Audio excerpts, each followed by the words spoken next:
On an early April night, it's a little bit cloudy, a little bit chilly, and a little bit windy here at Jurgensen Park, but it's still a beautiful night for baseball. The number 2 Lincoln East Spartans squaring off against the number 10 Creighton Prep Junior Jays here at Jurgensen. I'm Colton Alder alongside Jason Wiest. It's set to be a good game between two teams that had a lot of high expectations heading into this season. Creighton Prep looking to bounce back from a bit of a rough start, looking to continue the momentum that they've gained from back-to-back wins over Lincoln North Star and the number 1 team in the state currently, Papio South. Meanwhile, Lincoln East, starting off the year 7-0, looks to win their 8th straight. Jason, what are you looking for as this game is set to get underway? I think that fielding and hits will be a big key. Just good, solid defense, not many errors for both teams. According to the NEB Preps coaches poll, as mentioned, Papio South ranked number 1 in the state. Creighton Prep knocking them off on Monday. Matchup against number 2 Lincoln East tonight. Lincoln East, as mentioned, starting off this season 7-0.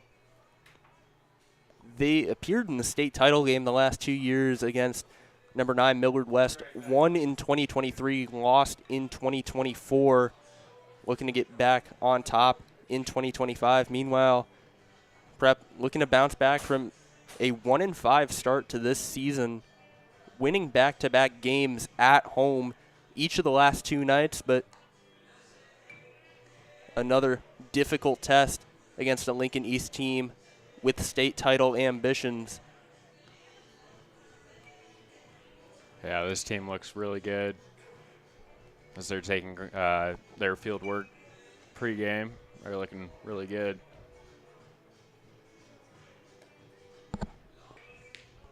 Game set to be starting in a minute. We'll be right back here on CPSN. Creighton Prep and Lincoln East set to square off here at Jurgensen.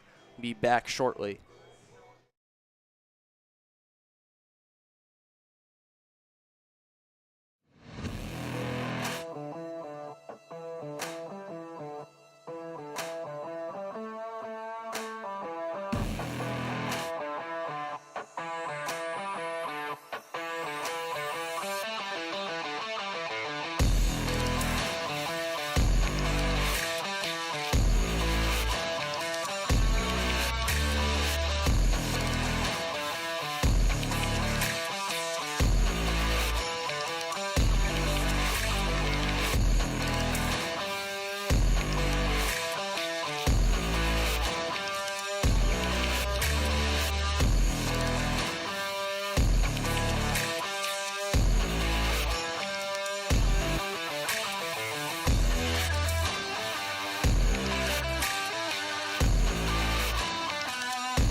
We are back here, about to get set for the top of the first here at Jurgensen, Creighton Prep in Lincoln East.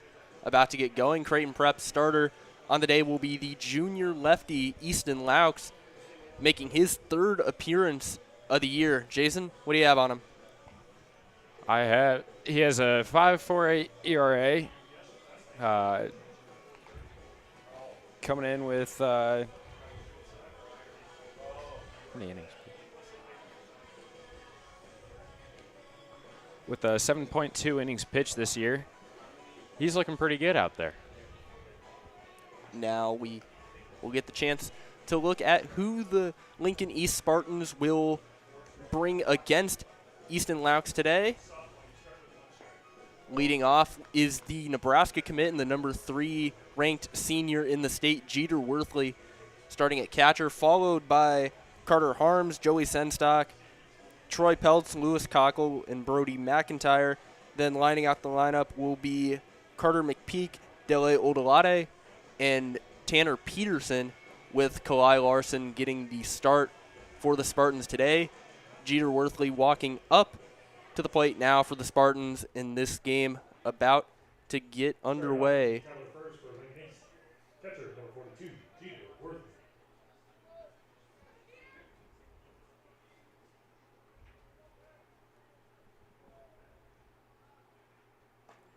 First pitch from Laux, a little bit high for ball 1.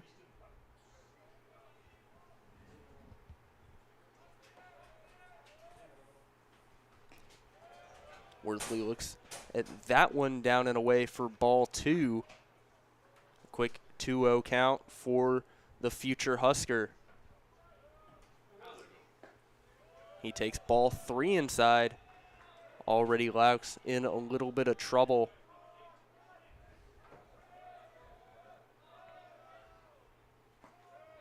And the 3-0 is low.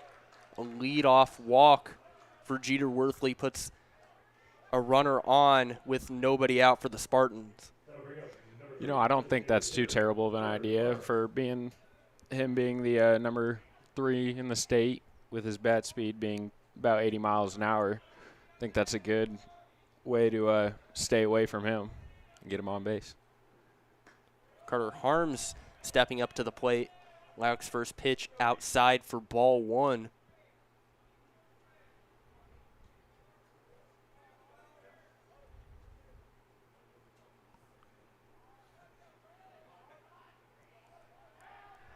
Pick off to first. Worthley gets back.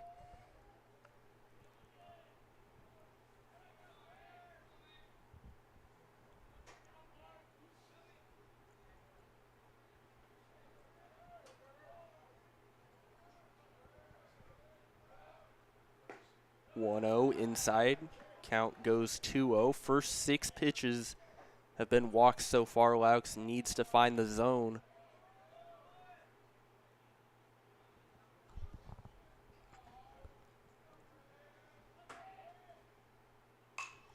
That one is in the zone, and Harms fouls it back. Big strike to get the count to 2-1.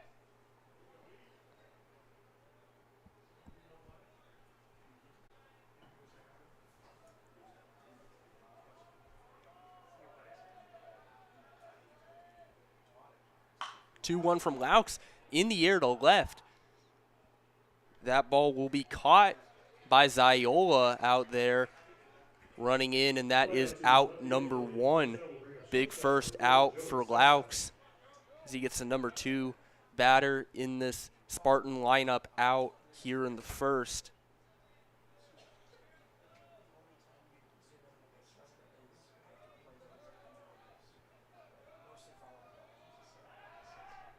Goes pick off to first. Worthley gets back.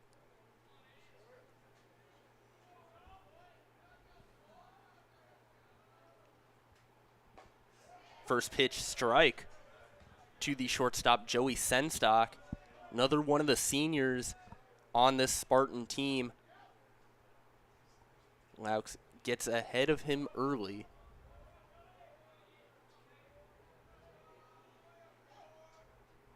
Gets a swing and a miss for strike 2. Worthley taking off as that one kind of kicked away from Tony Caniglio, the catcher. Gathers it and tries to get Worthley out as he advances to second. Throw went into the outfield, but Worthley not able to advance. So an 0-2 count on Senstock, but a runner now in scoring position for Lincoln East.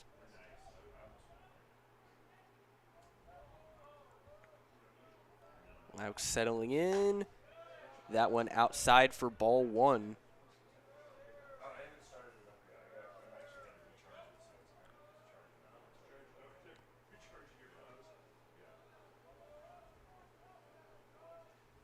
One-two swing and a miss. A strikeout for Easton Laux, his first of the day, and there are two gone here in the top of the first.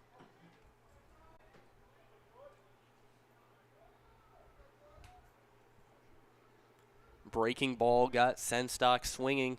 Now it's the center fielder, Troy Peltz, another senior, hitting cleanup, looking to bring in the runner from second. First pitch outside and low for ball one.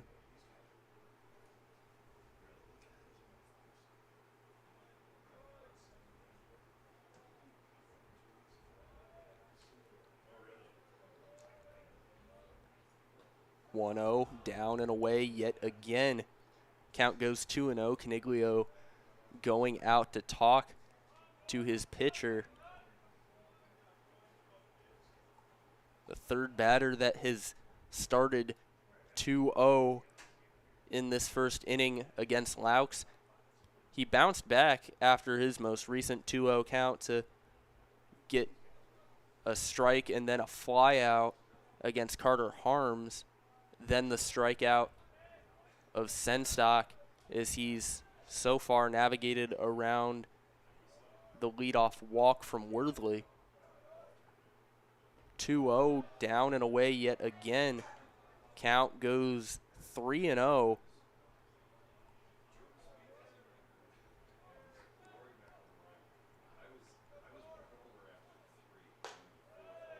That one just a little bit high, and Peltz draws a 4-pitch walk. So second walk of the inning for the Spartans puts 2 on with 2 out for the first baseman, Lewis Cockle.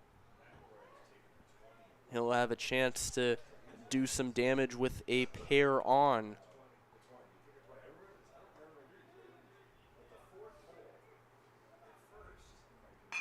First pitch hit on the ground to second. Birchfield steps on the bag, and Easton Laux gets out of the inning, navigates around a pair of walks to keep this game scoreless. Don't go anywhere. We'll be back for the bottom of the first here at Jurgensen.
are back here. Bottom of the first inning, Creighton Prep getting a scoreless top of the first as Easton Laux manages to get out of the inning despite walking a pair. Now back for the Junior Jays. In the bottom of the first, it's Kalai Larson getting the start for the Spartans. His first pitch to Logan Birchfield in the zone for strike one. Larson, in his first appearance of the year versus Elkhorn South back on March 28th, pitched 2 2/3 innings and allowed 6 runs. Did pitch well in 9 appearances as a freshman last year, and he gets ahead 0-2 on the Junior Jays second baseman, Logan Birchfield.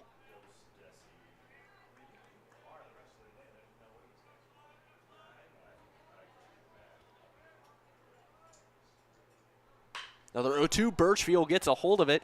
Wind blowing out, going back is Peltz, and he makes the catch. Heading towards the wall, a great play by Peltz as he tracks it down, and there is one gone in the bottom of the first inning. Now we'll have a chance to look at this Junior J lineup. Birchfield led off the game with that fly out. Charlie Ziola now up at the plate, followed by Tony Caniglio, Jack Cosgrove, a pair of Nebraska commits in Braden Cato and Cal Anthony, Liam Smithberg, John Lysick, and Garrett Anderson round out the order. And Easton Laux getting the start on the mound for the Junior Jays. First pitch from Larson to Ziola goes for ball 1. That one down and away, and a quick 2-0 count to the Junior Jays left fielder.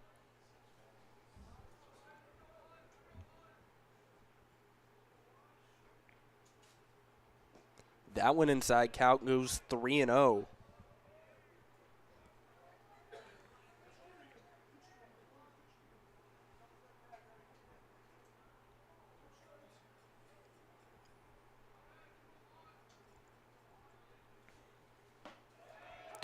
Catches the inner part of the zone, and Larson gets one across to make it 3-1.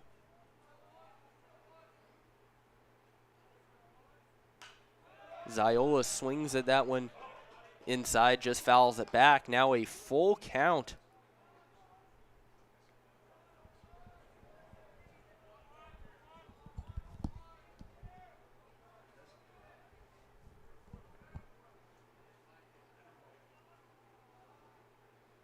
Ziola takes it low and away, and a 1-out walk for Ziola puts a runner on for the 3-hole hitter Tony Caniglio.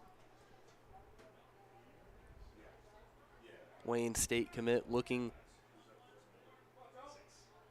to deliver here with one gone in the first.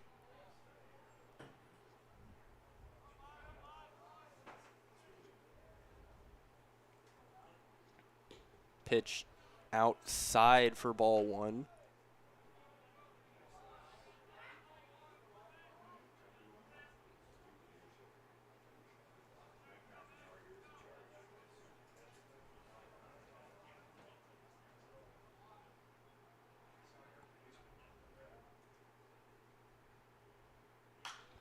Caniglio swings and fouls that one off to the right side.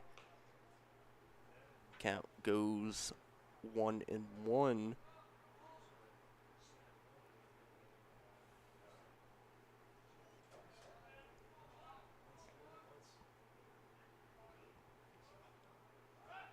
Pick off over to first. Ziola gets back.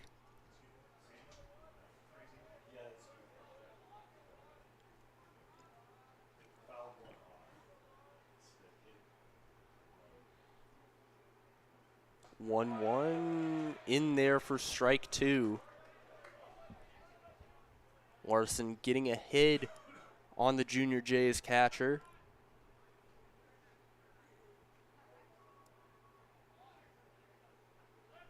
Another pick off, but Ziola getting back yet again.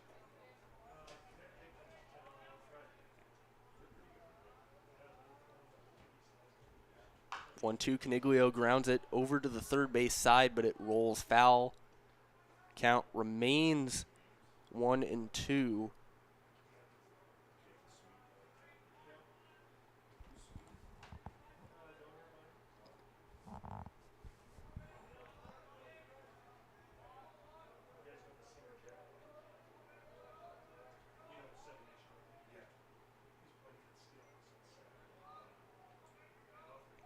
Another pickoff throw. Larson clearly worried about the runner on first in Ziola. That's the third pickoff of the at-bat. Now he throws a pitch a bit high to Caniglio. Count goes 2-2.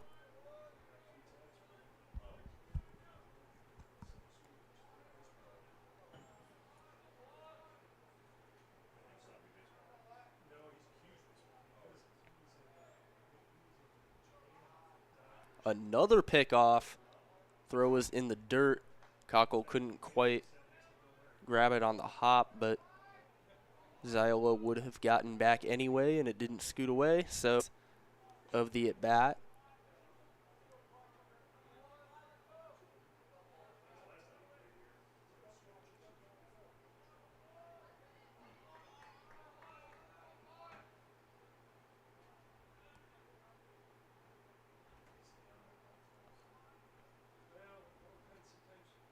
Larson's 2-2 in the dirt. Worthley with the block to avoid it from getting away, but now after 7 pitches, the count goes 3-2.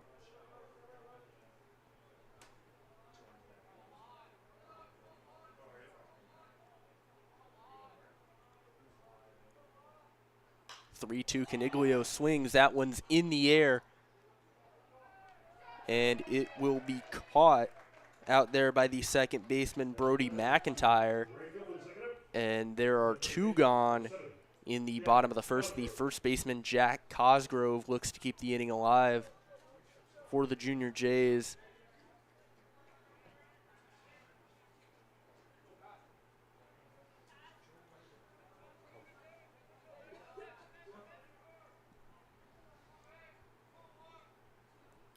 First pitch from Larson decides to go with a pickoff instead, and Ziola will get back to first.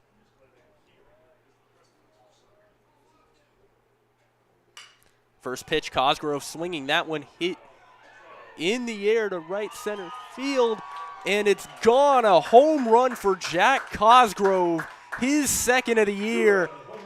And the Junior Jays with an early 2-0 lead on a home run from their first baseman. That was just a hanging fastball from the pitcher, and Cosgrove was able to get a good swing on that. Drive it to right center.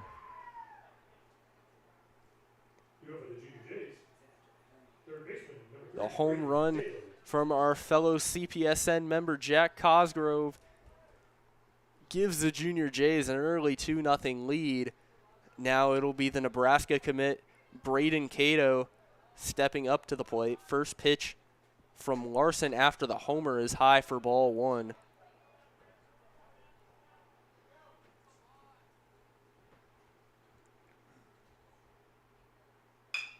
Cato swinging. That one up in the air over to first base. It's just out of play. And the count goes 1-1.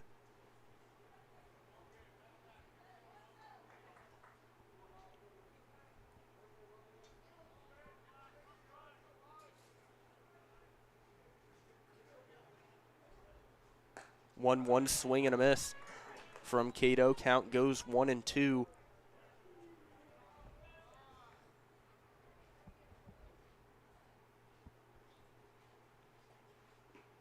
Larson throws it in the dirt. Count goes to 2-2.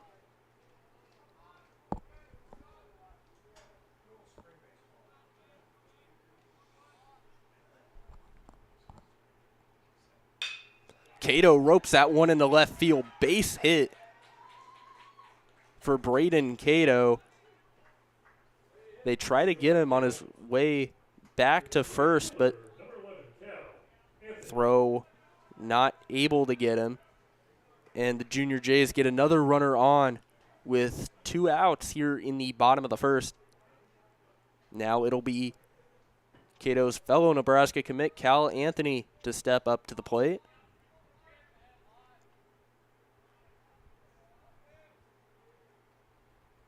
First pitch outside for ball 1.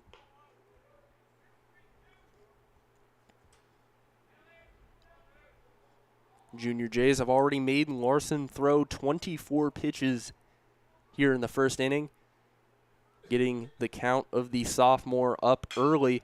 Anthony gets a hold of that one to center. Back goes Peltz. It's going to be over his head, and it gets down. Cato rushing around the bases. He's going to be sent home.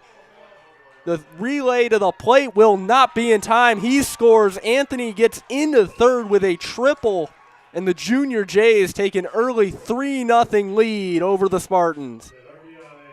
RBI triple by Anthony will bring up designated hitter number 8, Liam Smithburg.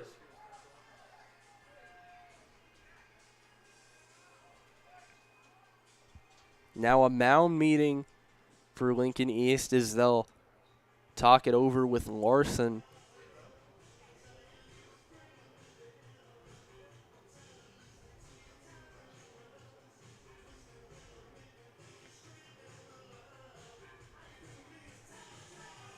After the first 3 batters of the inning, which Larson got 2 outs on balls in play, including a pop-up to Tony Caniglio. His first pitch to the next batter, Jack Cosgrove, went out to right center field. Then ever since then, a hard hit line drive for a base hit from Braden Cato, and then another hard hit ball to deep center field from Cal Anthony results in an RBI triple. Now a 3-0 lead for the Junior Jays brings up the DH, Liam Smithburg. First pitch was outside. Worthley tried to throw a back pick to third, but his throw hit Smithburg, and now Anthony heading home. It looked like the ball went in the dugout, so that would automatically advance the runner. Umpires talking over what just happened.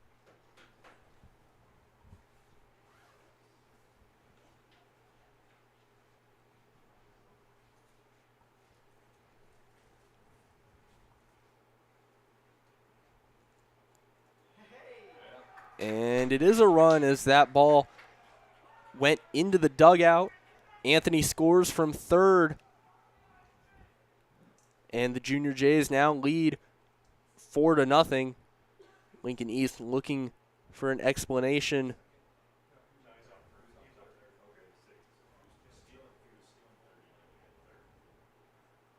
But the call will stand, and Anthony comes around to score.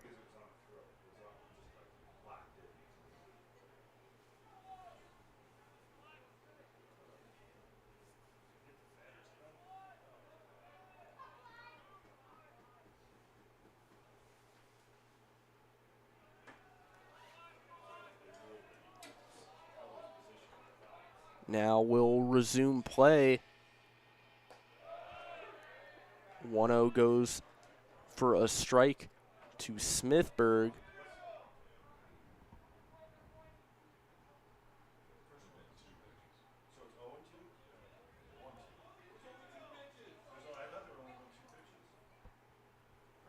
I think there's some confusion over the count. There have only been 2 pitches thrown in the at-bat.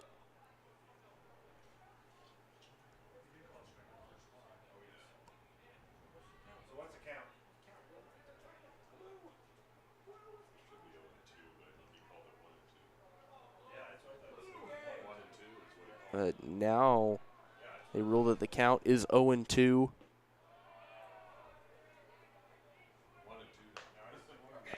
Now the count goes to 1-2, which is what it appeared they ruled initially before they changed it.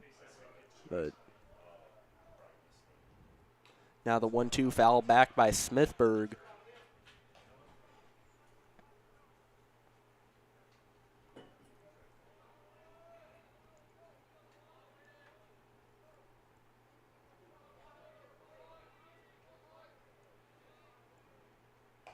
Larson's 1-2 in the zone for strike 3.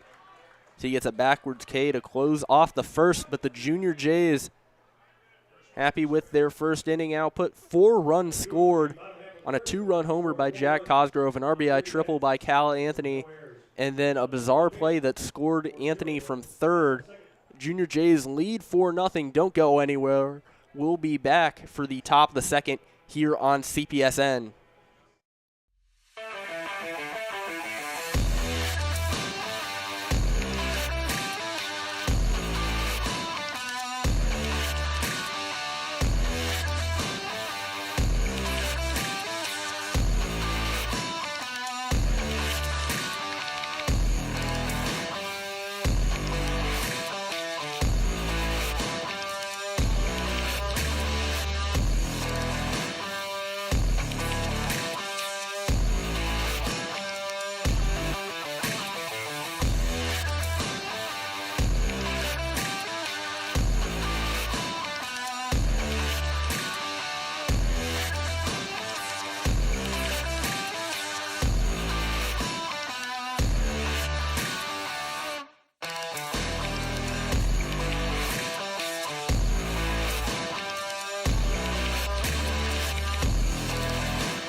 Back for the top of the second inning here on CPSN. Creighton Prep scoring the first 4 runs of the game in the bottom of the first inning. Now Easton Laux back out there for his second frame. First pitch, a swing and a miss from the second baseman, Brody McIntyre. Was taking all the way on 0-1, and it goes for ball 1.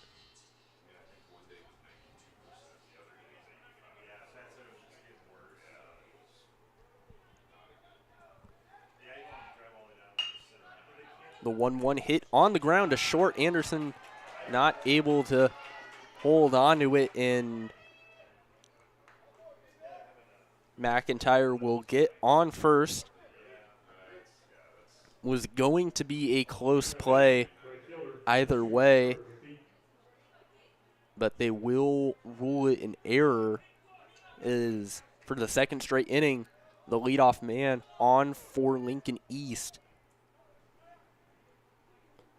First pitch from Laux, down low for ball 1 to the right fielder, Carter McPeak.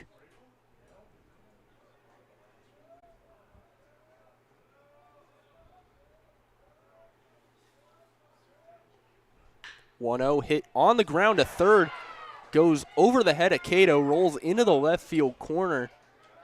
They will hold McIntyre at second.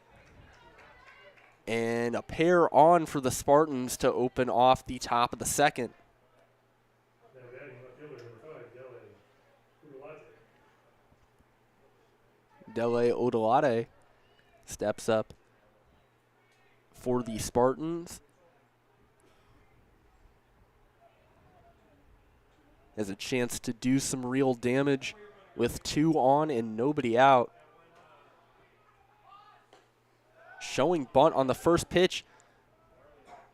Ended up pulling back for ball 1. Junior Jays almost had a chance at getting the runner heading back to second, but McIntyre gets back in time. 1-0. Odolade gets his bat on it, but it pops up out of play. And the count goes to 1-1.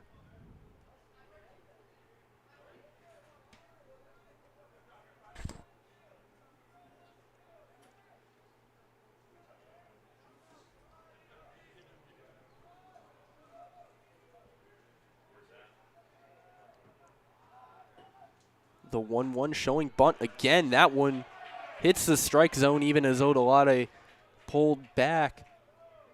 And the count goes 1-2.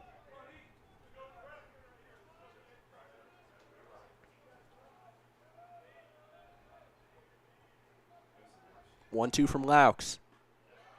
Down and away for ball 2.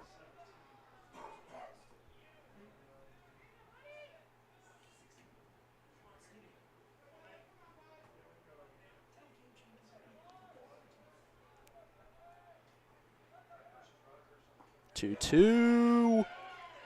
Went around, and that is strike 3, second strikeout for Laux, and that is a huge out. Number 1 is now with the 9-hole hitter, Tanner Peterson, coming up.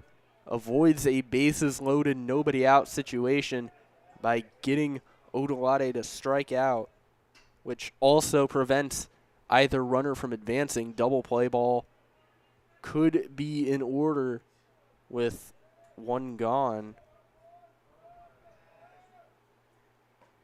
Peterson takes strike 1.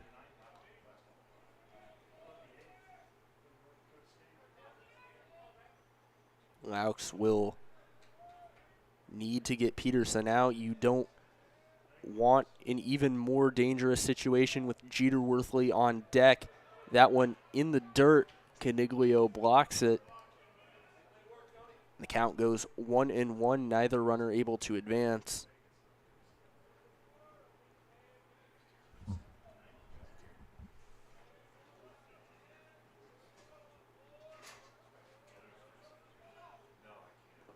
That one in the dirt. Another block from Caniglio as both runners thought about going but ended up heading back. Count still at 2-1.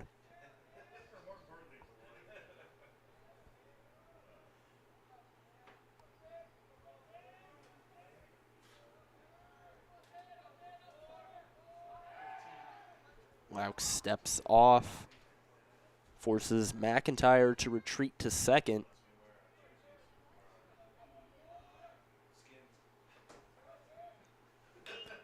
Peterson hits it on the ground but just rolls it foul. The count goes 2-2 to the Spartans' third baseman.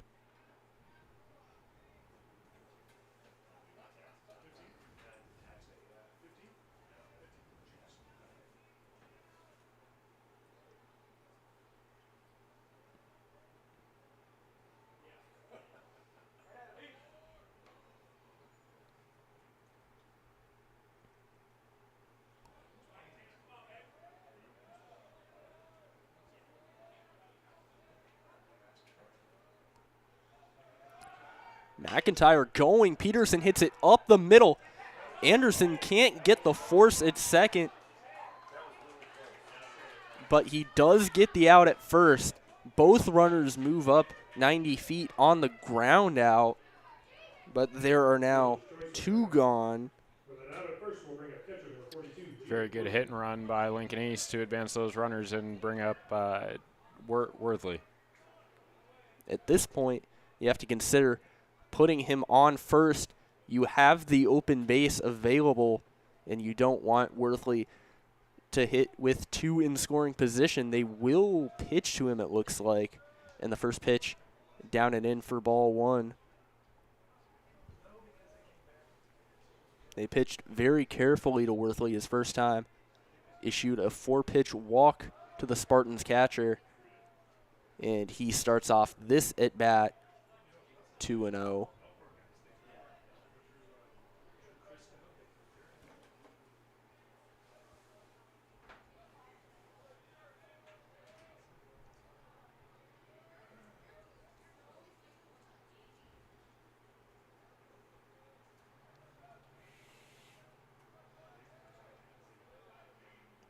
From Laux.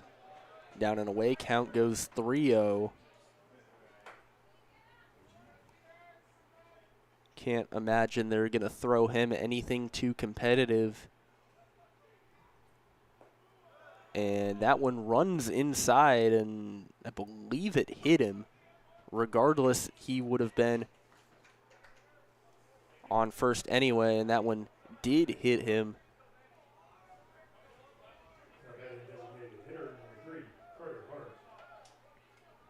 So now bases loaded with 2 outs. Carter Harms stepping up to the plate. He flew out to the left fielder, Charlie Ziola, his first time. He has a chance to do some damage with the bases loaded against Laux, but There are 2 outs with a force at any base. First pitch was high for ball 1, and now Caniglio going out to the mound to talk with Laux.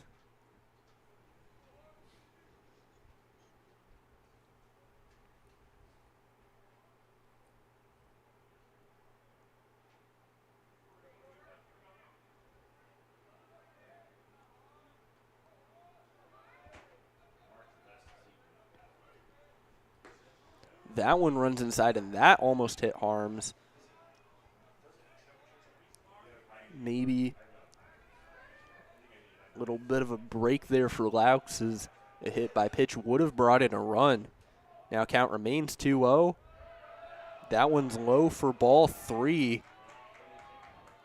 Now he has to be extremely careful because another ball will bring in Lincoln East's first run of the game.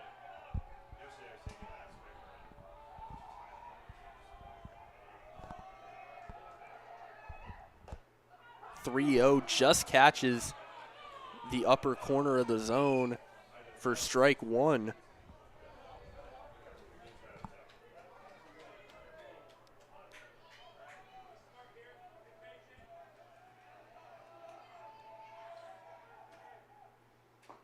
Now that one runs low for ball 4.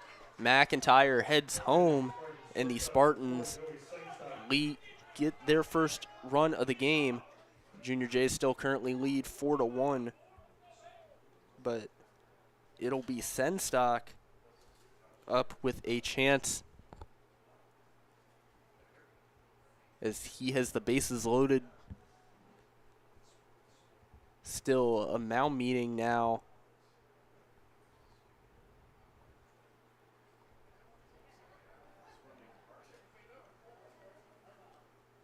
There is no movement in the bullpen, so looks like this is just a meeting to get him settled and get his composure back. That run unearned due to McIntyre reaching on an error earlier in the inning.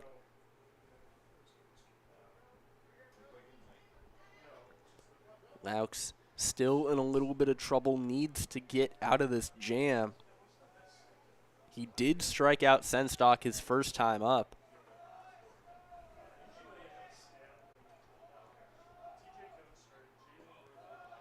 His first pitch to the Spartan shortstop this time goes for ball 1 low.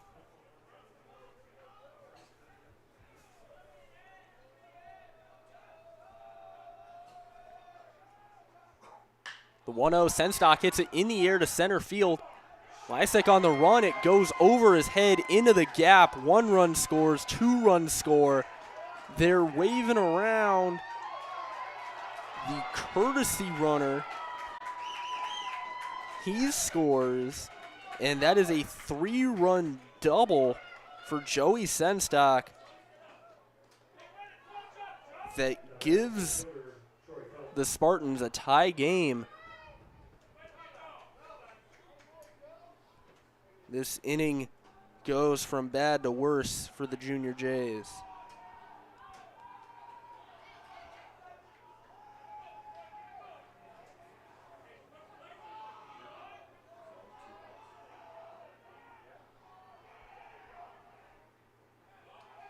That one in the dirt, kicks away from Caniglio. That will move up Senstock from second to third.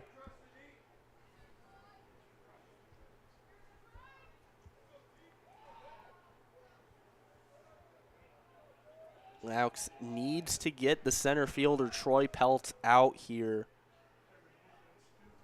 Don't want to enter the bottom of the second trailing. That one in the zone for strike 1.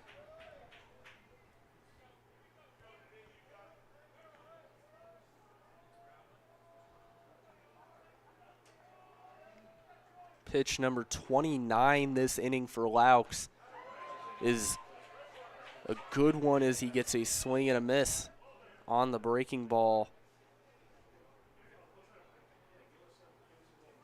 The 1-2 now to Peltz, who walked his first time.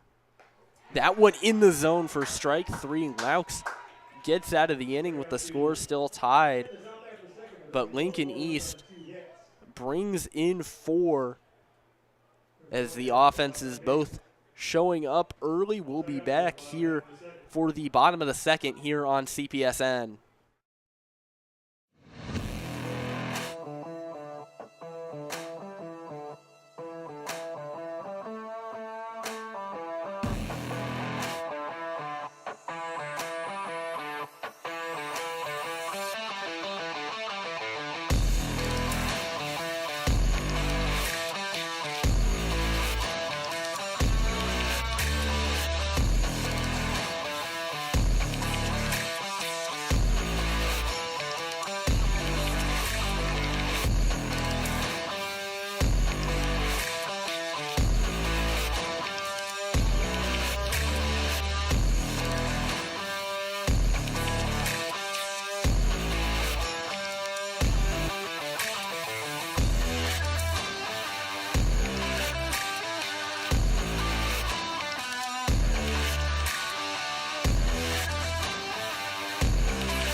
We are back for the bottom of the second here at Jurgensen Park. Lincoln East scoring 4 in the top of the second to equal the score. Kalai Larson back out there for inning number 2 of work. He allowed 4 in the first, but got out of the inning, and his offense getting him some runs to tie it up. He's got a 1-1 count against the San Diego commit, John Lysick. That one down low for ball 2.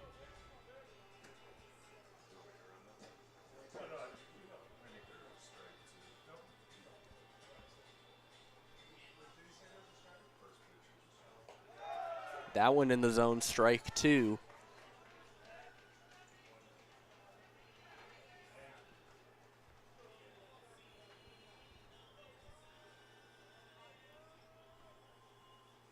Lysick swings and misses. Now back-to-back strikeouts for Kalai Larson, as there is one gone here in the bottom of the second. Shortstop, number 9, Garrett Anderson.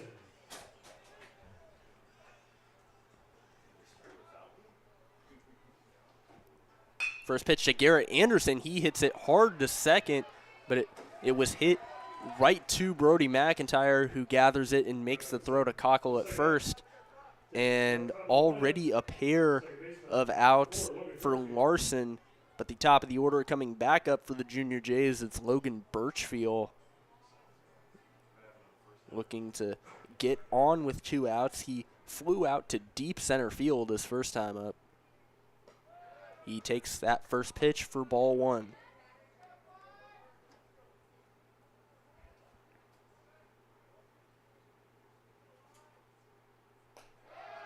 Taking all the way on 1-0. That one in the zone for strike 1.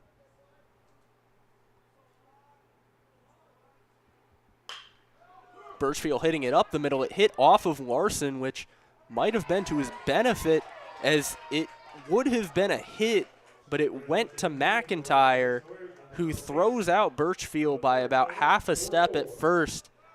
And a quick 1-2-3 inning for Larson keeps this game tied at 4-4. We'll be back for the top of the third here on CPSN.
back for the top half of the third inning.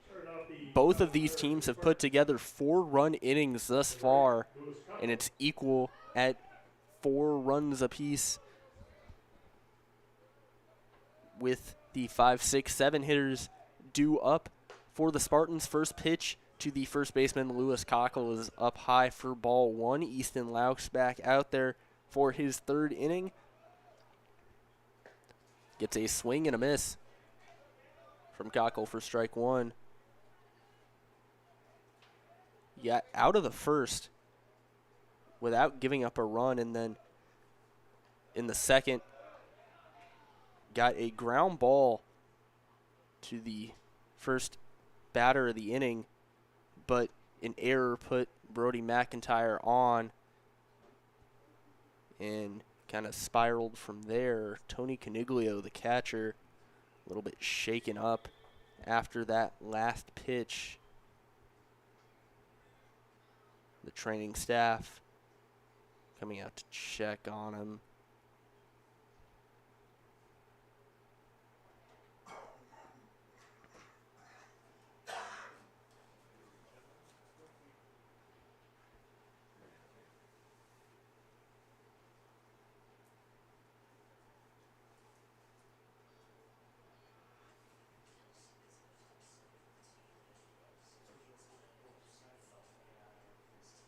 Looks like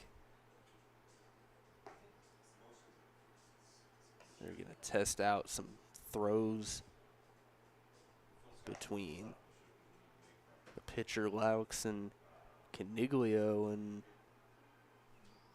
he will remain in the ball game.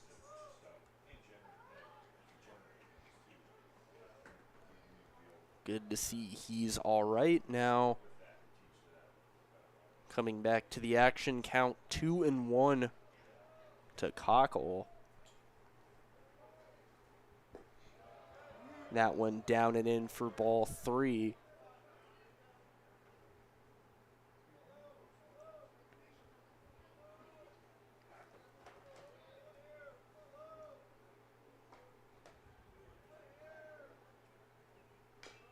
Fouls that one back, and the count goes full 3-2.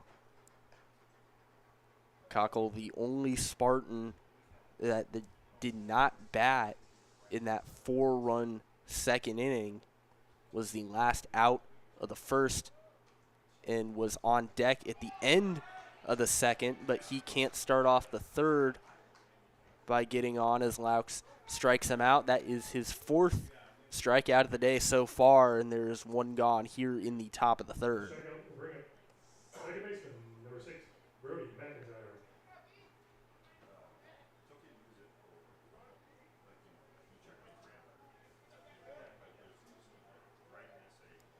Brody McIntyre up at the plate. He reached on an error to open off the top of the second.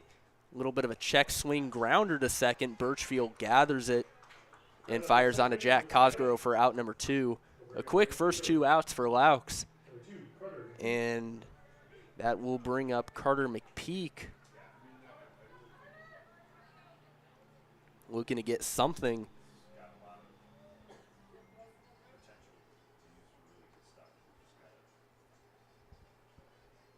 McPeak singled his first time, then came around to score, was the runner on third when Joey Senstock hit his 3-run double. Ends up taking that one for ball 1.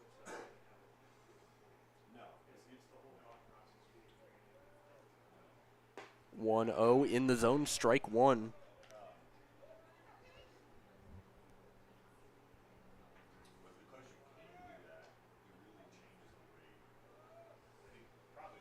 That one down low for ball 2.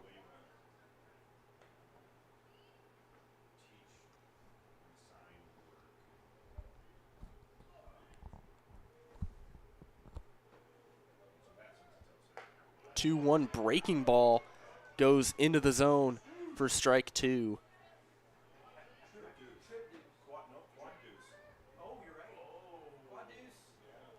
And on a 2-2 count with 2 outs and number 2 at the plate, That one fouled back by McPeak.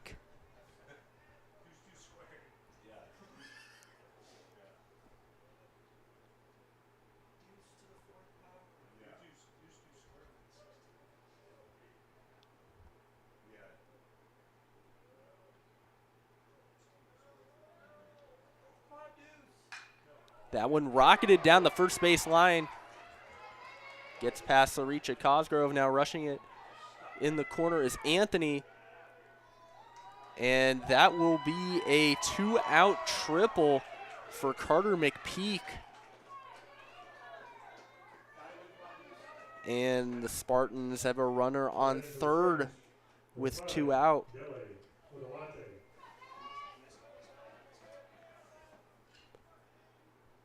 Now it's Dele Odolade, their left fielder,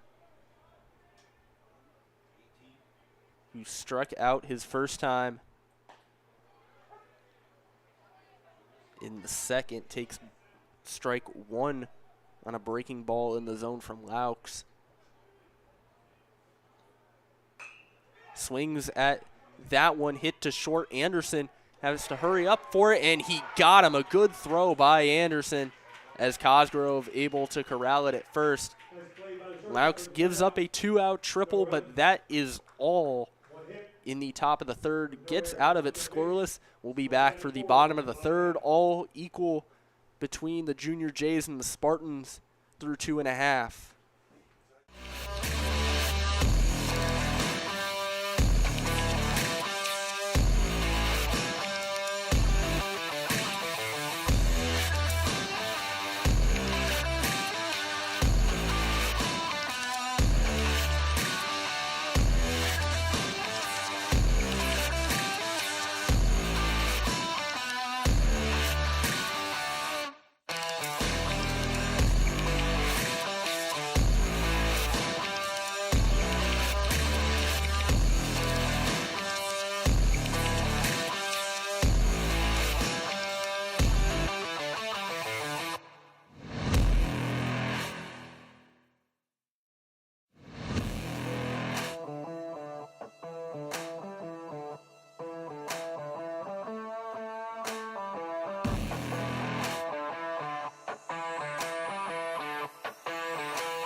Back here for the bottom of the third inning, Creighton Prep and Lincoln East all knotted up at 4 runs apiece.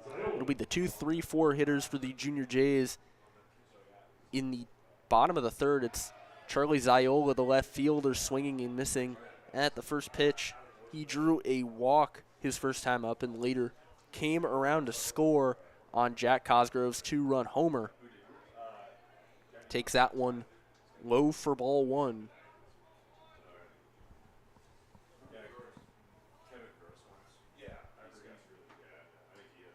And he takes that one for ball 2.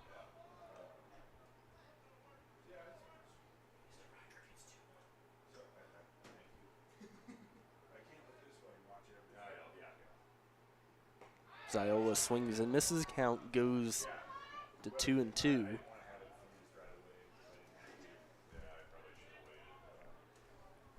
Junior Jays have seen the ball well today against Kalai Larson. Now a full count for Ziola. The 3-2 swings and hits it into the right field corner. It'll stay fair, and it gets down. Ziola rushing into second. He will hold there. A leadoff double for the Junior Jays left fielder, and a runner in scoring position with nobody out.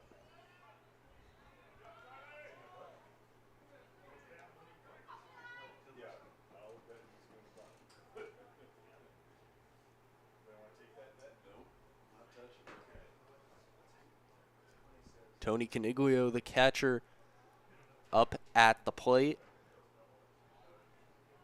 This has been a situation in the past where the Junior Jays have been laying down bunts, and Caniglio showed bunt on the first pitch. Believe that was in the zone. Couldn't tell if he pulled back in time or not, but it's a strike either way.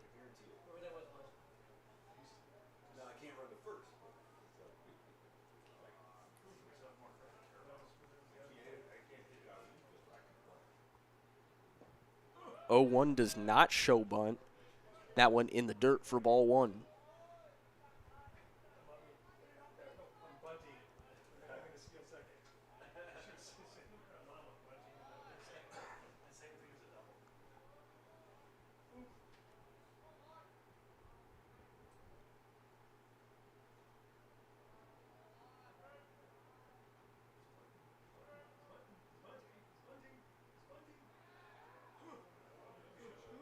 Larson steps off. Interesting to see. He might lay down a bunt here, considering Peterson backed up a little bit. Caniglio hits that one in the air. It's going to drop over the head of Senstock. Ziola tries to get to third. He's safe. It was a bit of a risky decision to try and run on that one, as Odolade almost got him at third. But a base hit for Tony Caniglio puts runners on the corners with nobody out for Jack Cosgrove, who hit a home run his last time up. Teddy Stratman pinch running for Caniglio over at first.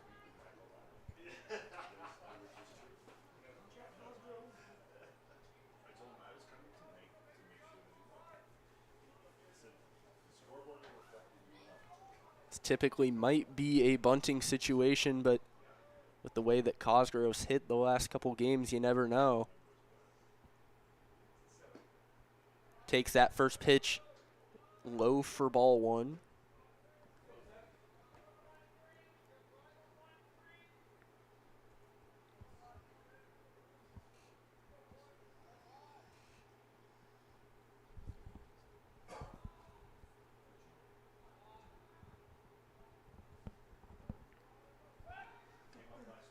Pick off over to first.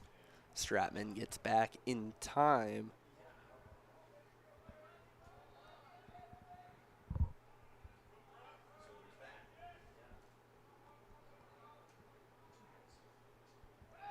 Stratman running. Cosgrove hits it on the ground to third. It gets past Tanner Peterson.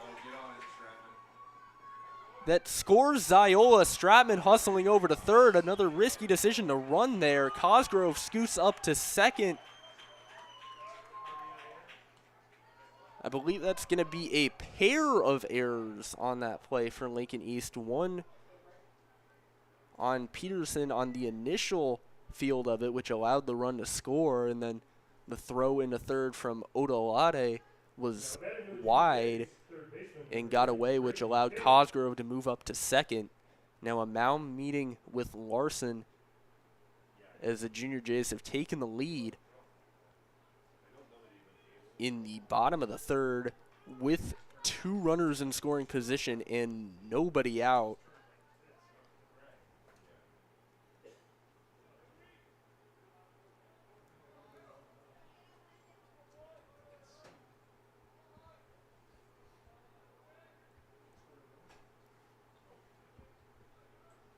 Now it's Braden Cato up at the plate, takes strike 1 on the outer third.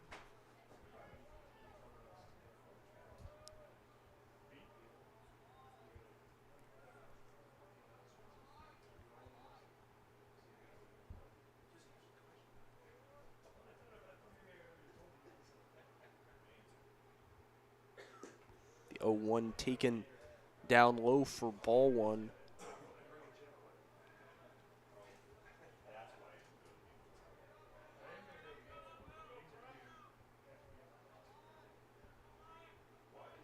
Cato singled and later came around to score on Cal Anthony's RBI triple his first time up.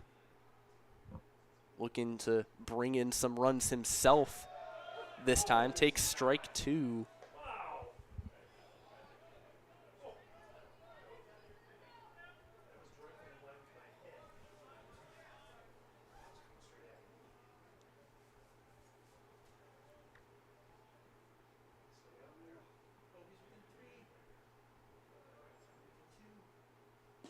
Swing and a miss. Cato down on strikes. A big punch out there for Larson, and there is one gone. Anthony. And Cal Anthony up at the plate got all of one to center field against Larson his first time up. With an open base, find it hard to imagine Lincoln East throwing anything too competitive to him here.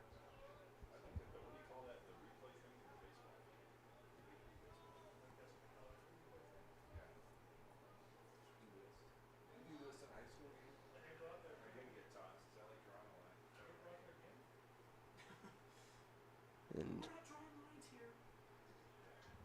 another conversation between Worthley and Larson, really going over their attack plan against the Nebraska commit, Cal Anthony.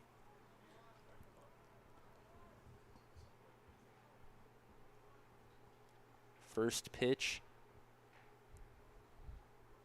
from the sophomore Larson is in there for a strike.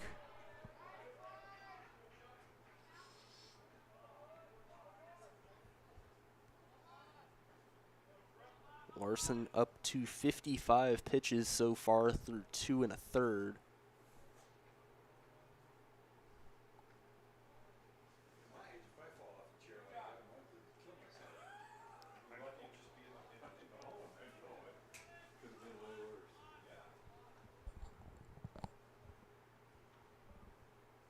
The 0-1 Anthony did not go around. Count goes 1-1.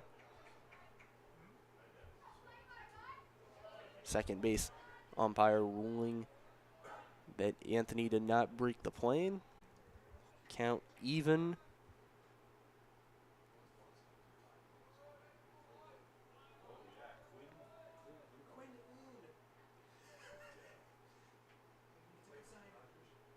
Swing and a miss from Anthony. Count goes 1-2.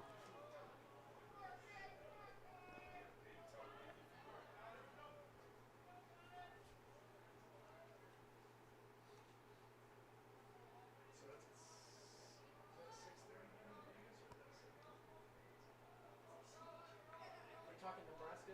It'll be 6:30. They're Pacific. Is that tonight? Yeah.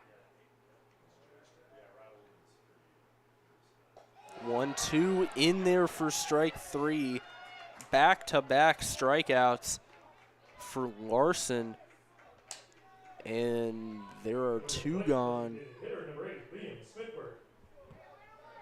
In the bottom of the 3rd, Liam Smithberg looking to keep this inning alive for the Junior Jays. Looking to, at the very least, get on first, if not bring in both runners currently in scoring position. That one in the dirt, but a good block by Worthley. Prevents either runner from moving up.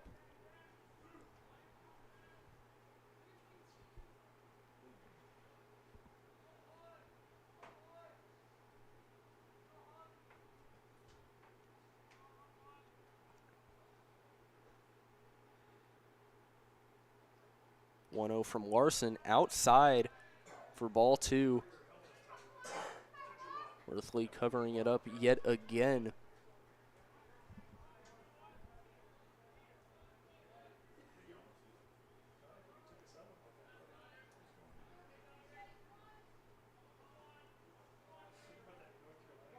So there's a guy on first base, 2 outs. Line drive hits the runner. Batters out, but that's considered a hit. Yes, it is. So he lost his 2-0 down low and in the dirt again. Another block by Worthley as all 3 pitches have almost gotten away. And they're not even going to bother throwing another one. They'll just put the DH Smithberg on first, and the bases are loaded for the San Diego commit, John Lysick. batting center fielder, 17, John Lysick. Come on. I think you're weak.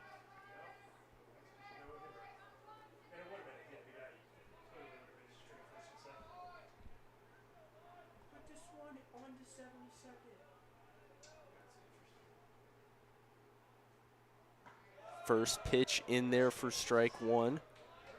Lysick, who usually starts at right field with Cal Anthony starting in center. Today that alignment flipped. Lysick starting in center, Anthony in right.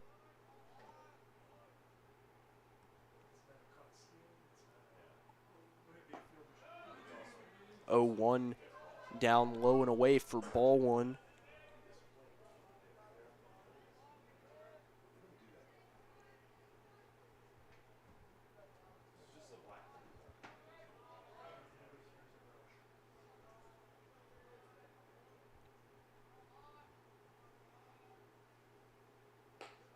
That one up high for ball two.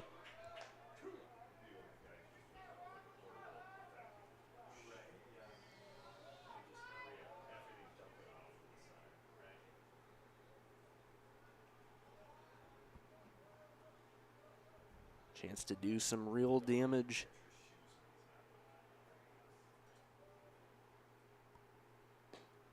That one down low and away for ball three. And Larson has to be super careful.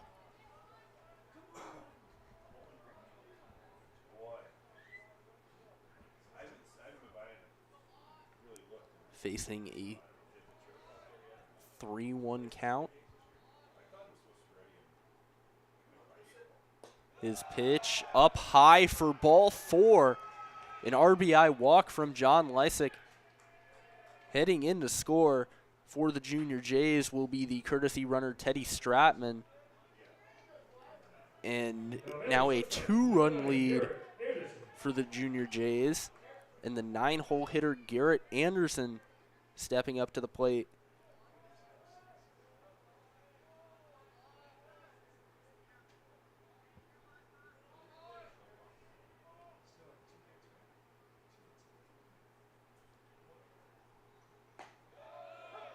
Strike one. Now already with a 2-run inning and the bases loaded, a chance to break this game wide open, especially with the top of the order coming up right after him. That one in the zone for strike two. Larson just one pitch away from getting out of this, but he'll have to throw a good one. It's the 0-2. Anderson hits it on the ground to short. Senstock rushing after it, slides for it, throws over to first, not in time. An RBI infield single for Garrett Anderson, and the Junior Jays now have a 3-run lead in the bottom of the third.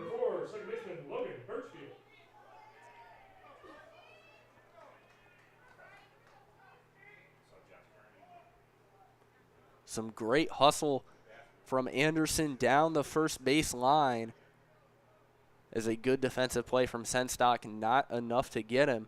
Now it's the leadoff man, Logan Birchfield, back up at the plate. He takes strike one from Larson. Looked like he was getting a hold of things after back-to-back strikeouts, but then a pair of walks and an infield single keeps the danger alive. Foul ball by Birchfield, and yet again Larson one strike away from getting out of the inning.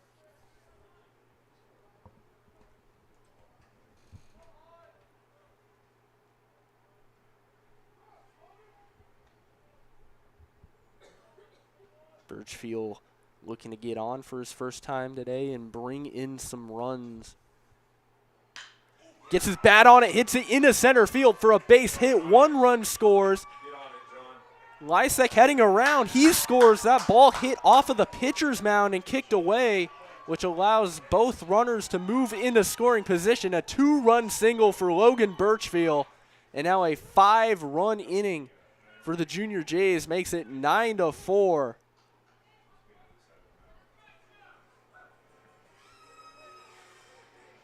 Now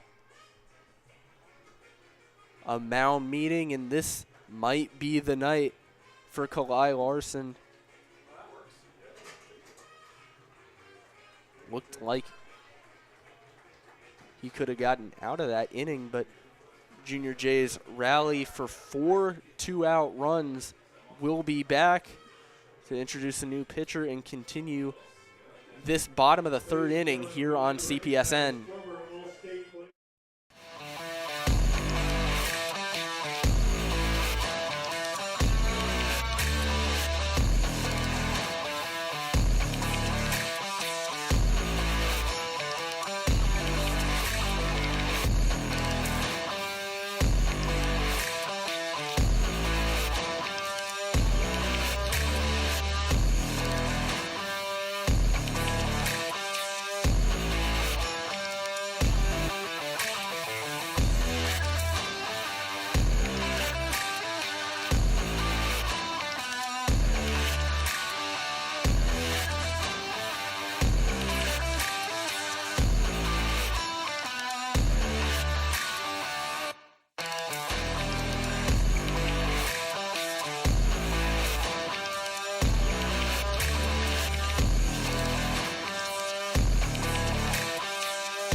Oh, I'm on prep. We are Stupid.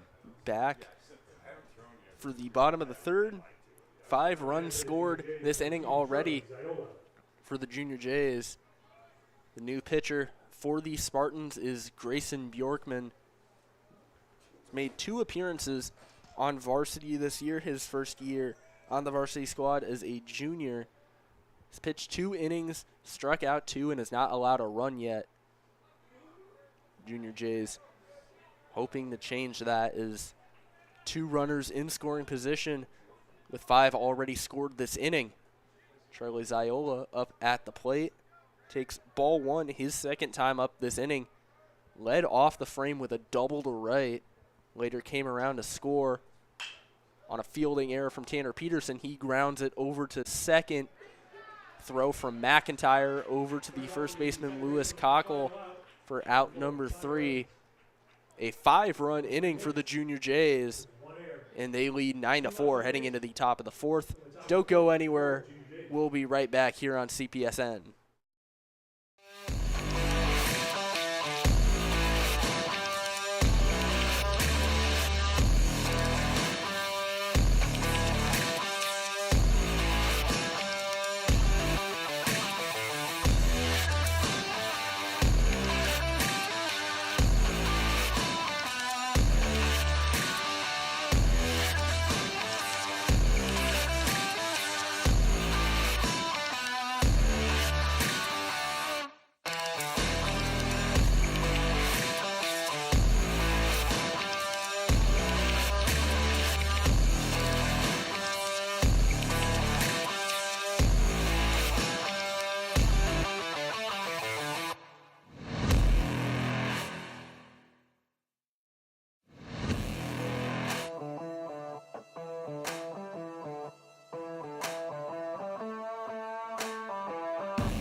We are back for the top of the 4th here on CPSN. Creighton Prep leading 9-4 after a 5-run bottom of the 3rd inning.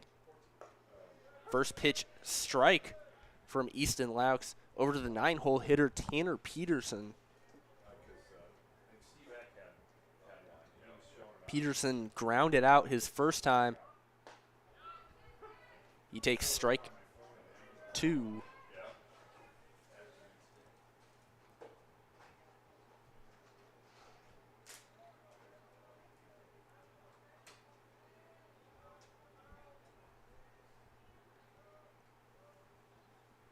0-2 from Laux.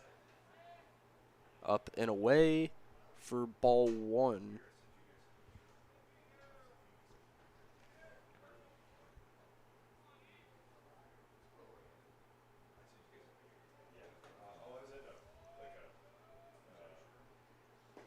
One, two, down and away for ball 2.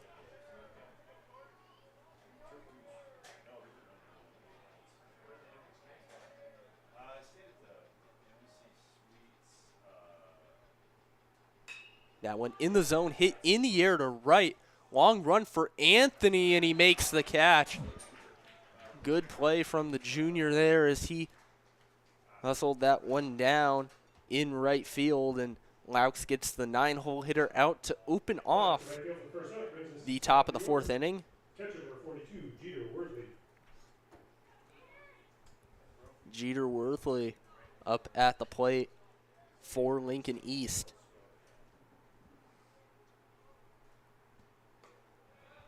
Takes ball 1. Worthley has seen 9 pitches, and none of them have been in the strike zone so far. A 4-pitch walk his first time, and then second time up, started 3-0 before getting hit, then took a first pitch ball before he takes the first strike he sees all game to get the count 1-1.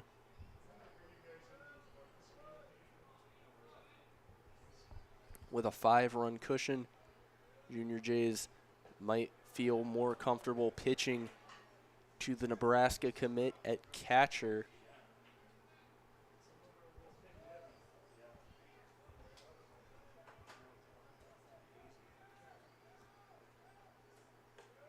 That one up high for ball 3.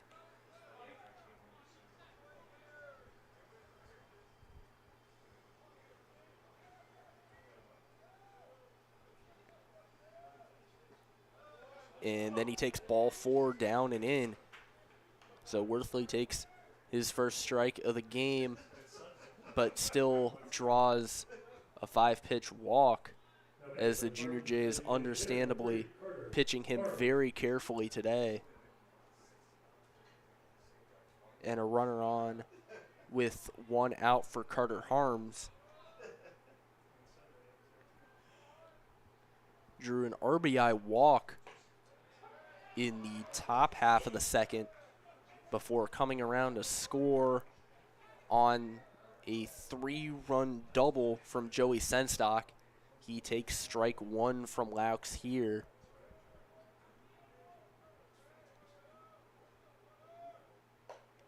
Then takes ball 1 outside.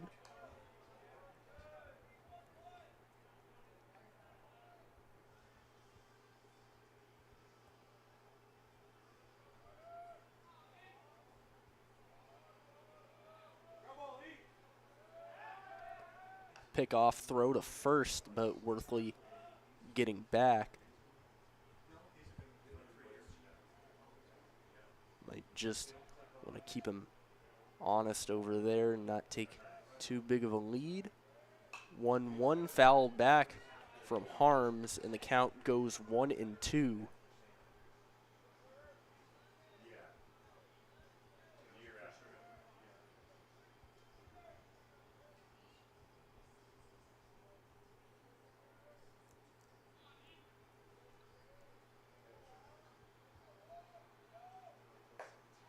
That pitch outside for ball 2.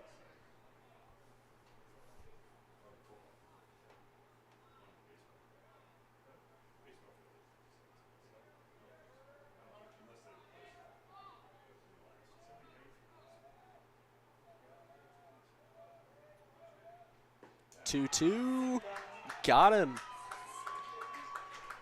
Got him on a sword down and in. Strike out for the second up. Brings up shortstop. And Harms down on strikes. 5 punch outs for Easton Laux today.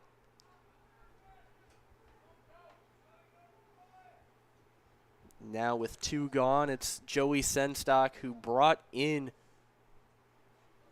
those 3 runs in the top of the second.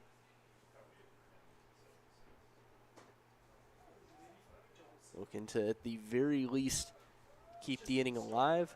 Laux threw a pickoff over to first, and now his first pitch goes for ball one.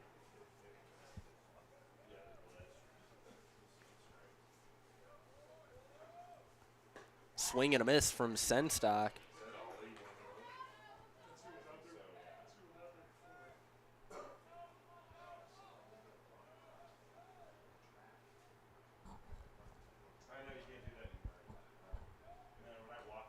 Swing and a miss, or no, it's foul tipped.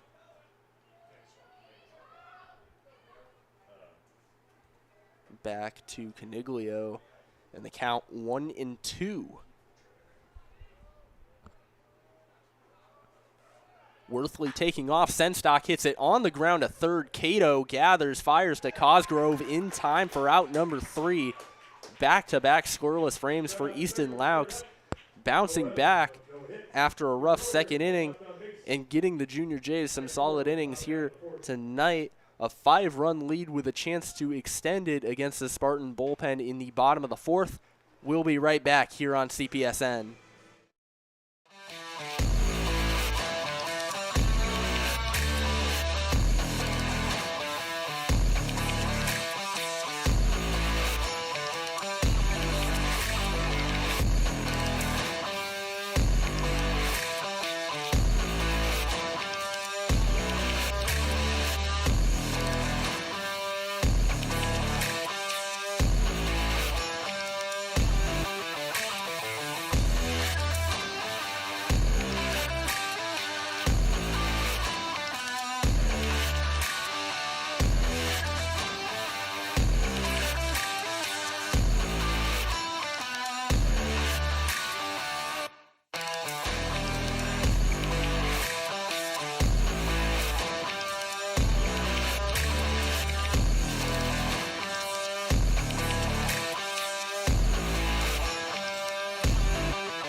Back here for the bottom of the 4th inning.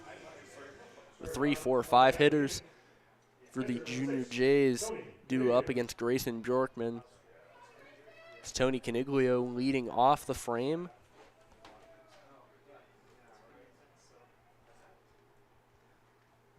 Junior Jays catcher takes a first pitch ball. Flew out his first time, then singled his second, which put runners on first and third. Later came around to score on an RBI walk from John Lysick. Swings and misses at that one. Count goes 2-1.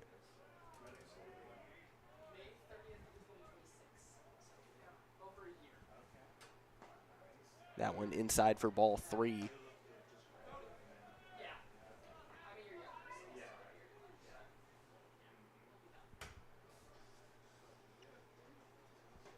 Three-1 up and in for ball 4. 5-pitch walk for Tony Caniglio puts the leadoff man on here in the bottom of the 4th. First baseman, number 7, Jack Cosgrove.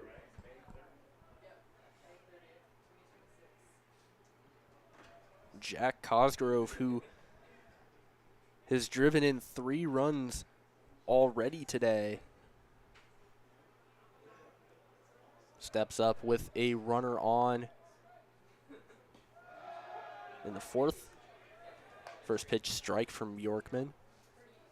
Cosgrove hit his second home run of the season in the first inning that got the scoring started. A 2-run shot off of Lincoln East starter Kalai Larson. And then he brought in another run that started their 5-run bottom of the third after bringing in a run on a fielding error from Tanner Peterson over at third.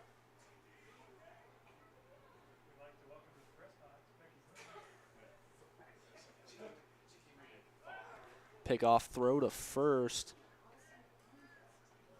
Caniglio gets back.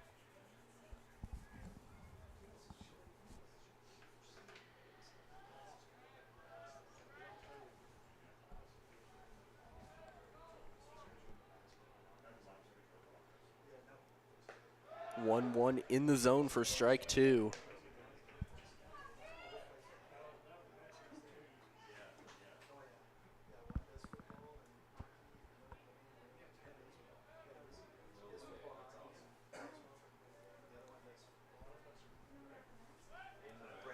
Pick off over to first. Runner gets back.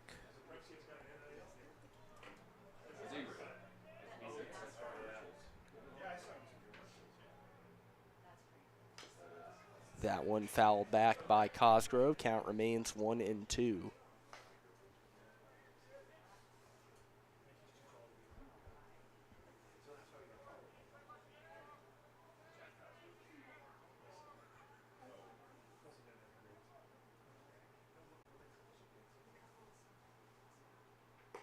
Cosgrove swings and misses for strike 3. Back pick over from Worthley, but Caniglio gets back. One gone here in the bottom of the 4th. That brings up Braden Cato.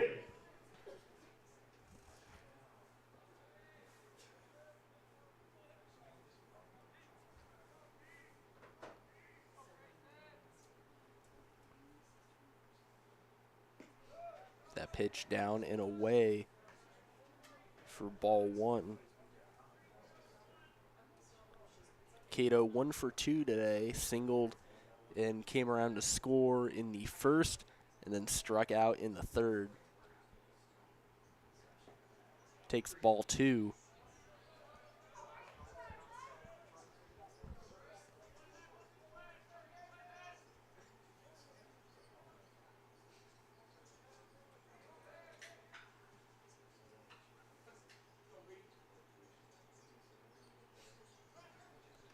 Pick off over to first. Lincoln East been very active in trying to hold these Junior J runners all game. Caniglio taking off, throw down from Worthley, and he got him. Strong throw from Worthley there, gets the second out of the inning. As Caniglio is caught stealing by his fellow catcher.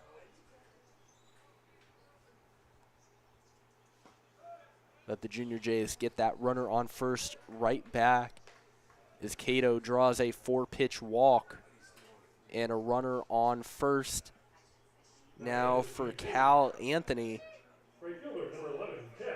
who had an RBI triple in the 1st inning, struck out in the 3rd as well. Later came around to score in that 1st inning on a very bizarre play with Liam Smithberg up at the plate. Jeter Worthley tried to throw over to 3rd to get Anthony, who swings and misses at the 1st pitch.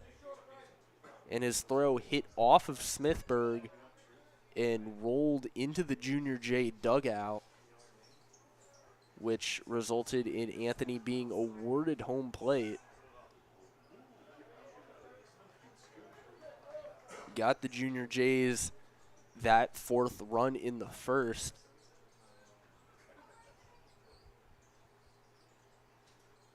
Now he looks to extend their lead even more in the 4th.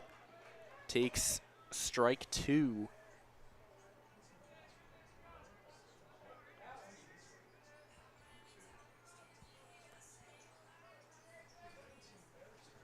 Bjorkman's stuff has been very difficult to hit when he has put it in the zone. And he does yet again there. Anthony swings and misses. And a scoreless bottom of the fourth. We'll be back here for the top half of the fifth shortly.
We are back for the top half of the fifth inning. Creighton Prep leading Lincoln East 9-4.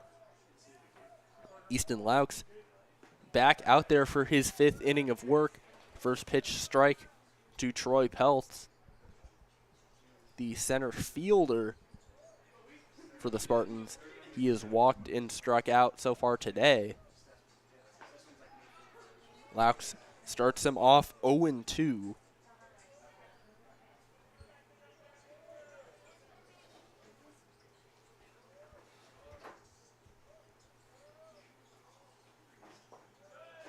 That one down and away for ball one.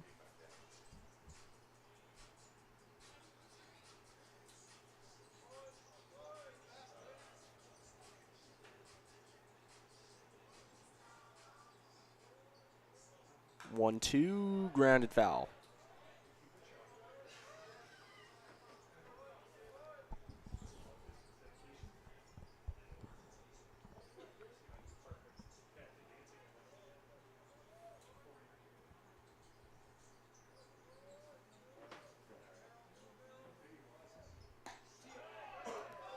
That one was a very close pitch, but ruled ball two.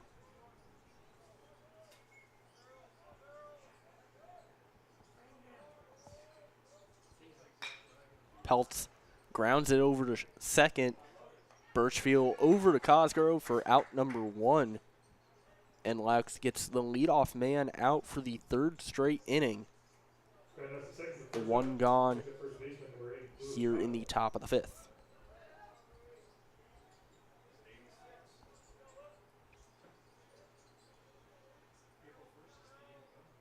Lewis Cockle up at the plate. 0 for 2 on the day. Ground out and a strikeout for him. Takes strike one from Laux.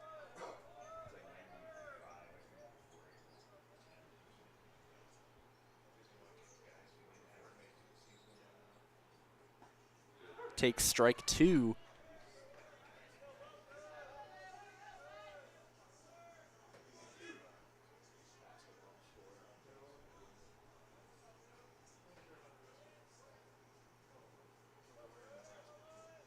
Oh, 2 from the lefty in the air and fouled out of play.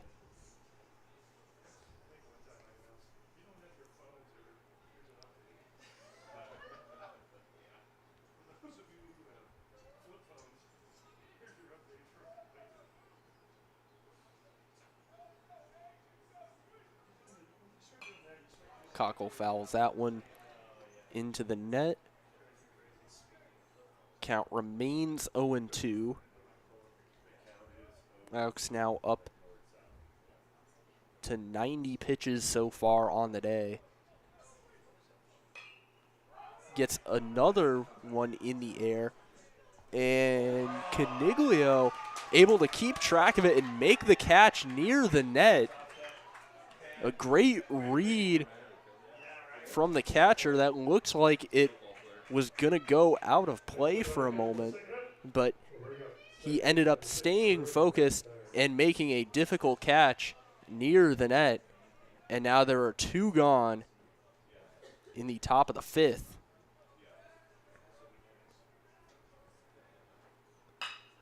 Brody McIntyre swinging at the first pitch, and he gets a base hit in the left field. So the Spartans get a runner on with 2 out.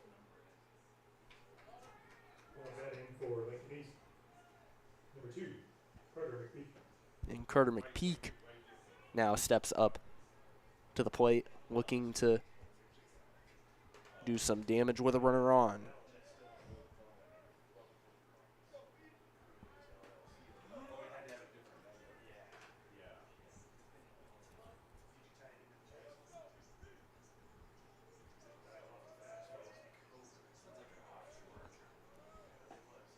That one's a strike.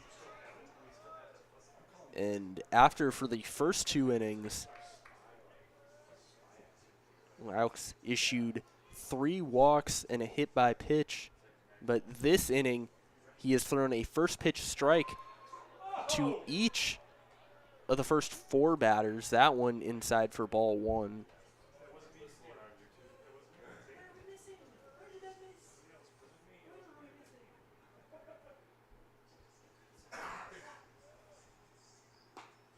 Now he gets that one in the zone for strike 2.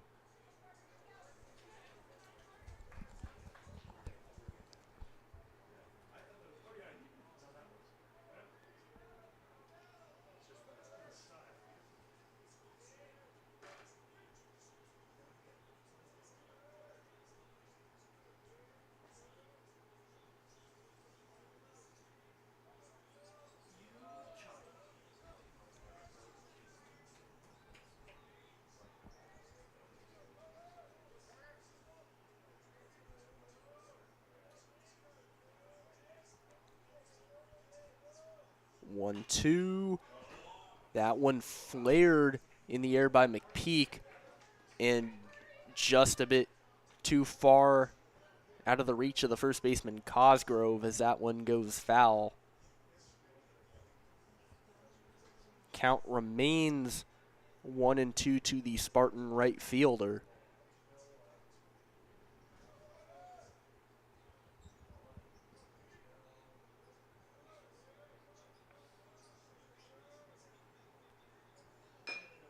Laux gets a grounder to first. He's going to have to hustle, but McPeak beats it out. An infield single for Carter McPeak. Laux threw a good pitch, got some weak contact, but McPeak just able to beat it out. And back-to-back singles will bring up Dele Odolade.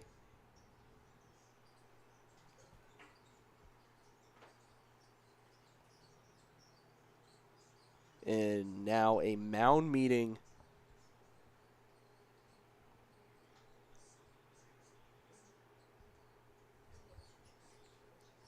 Laux at 96 pitches so far tonight.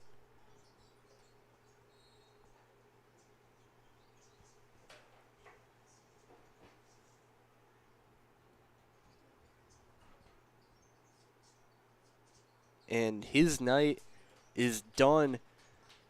After a bit of a rough second inning, he's bounced back incredibly. Back-to-back scoreless frames in the 3rd and 4th. And a little bit of bad luck in the 5th results in him not being able to finish out the frame, but a strong outing for Laux against the number 2 team in the state. We will be right back here on CPSN. Junior Jays currently lead 9-4.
back here for the top of the 5th inning. Braden Cato taking the mound for the Junior Jays with runners on first and second and 2 outs. Easton Laux, final line on the day, 4 2/3 innings, 4 hits, 4 runs, none of them earned, 4 walks and 5 strikeouts.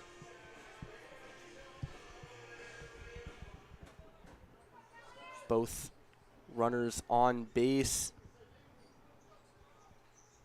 inherited from Laux is Cato, the Nebraska commit, who started this game at third base, takes the mound.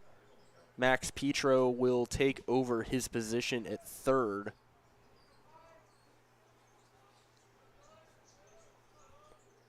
And Cato's first batter will be Dele Odolade, who has struck out and grounded out thus far today. First pitch swinging from Odolade is on the ground to third. Junior Jays will let it roll, and it goes foul. A heads-up play by the new third baseman in Petro to just let it go foul. And what would have been an infield single for the Spartans left fielder ends up just being a foul ball, and the count goes to 0-1.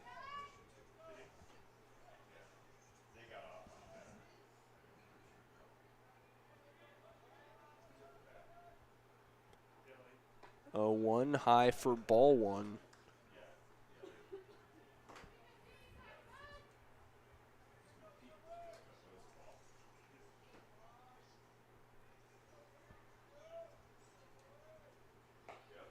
That one in the zone for strike 2.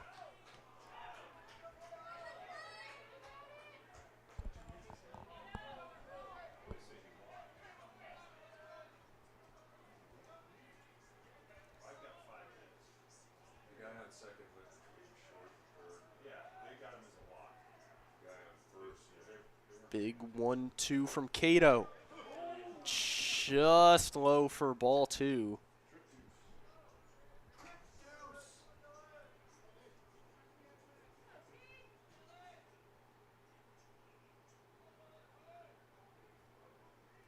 Cato sets in. 2-2 in there for strike 3. A big strikeout for Braden Cato. Gets the first batter he faces out to get out of this inning scoreless. Creighton Prep leads 9-4 heading into the bottom of the 5th. We will be right back here on CPSN.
We are back for the bottom of the 5th here on CPSN. Creighton Prep currently holding a 9-4 lead over Lincoln East, a battle between the number 10 Junior Jays and the number 2 Spartans.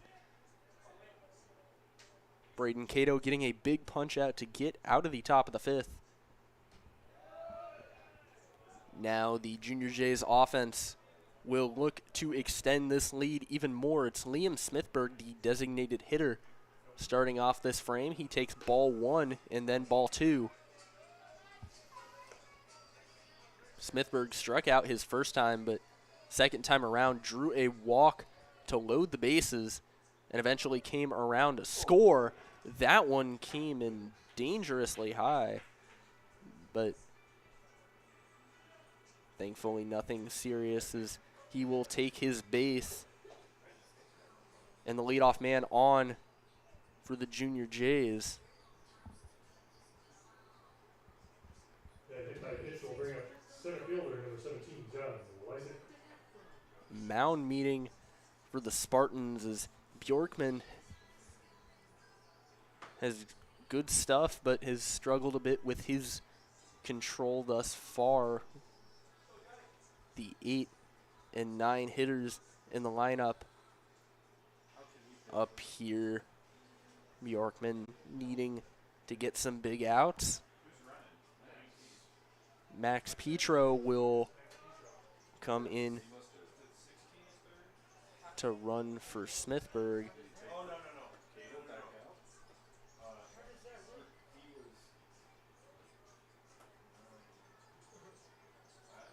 Now John Lysick up at the plate.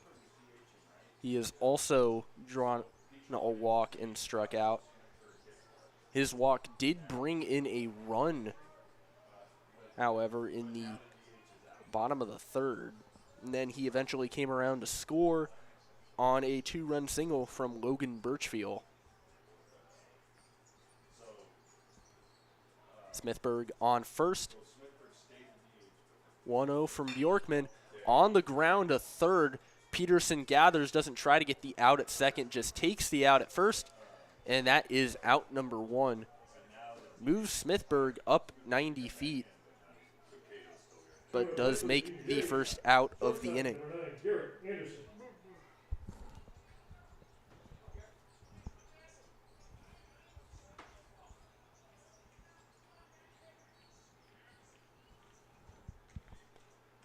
Garrett Anderson up at the plate.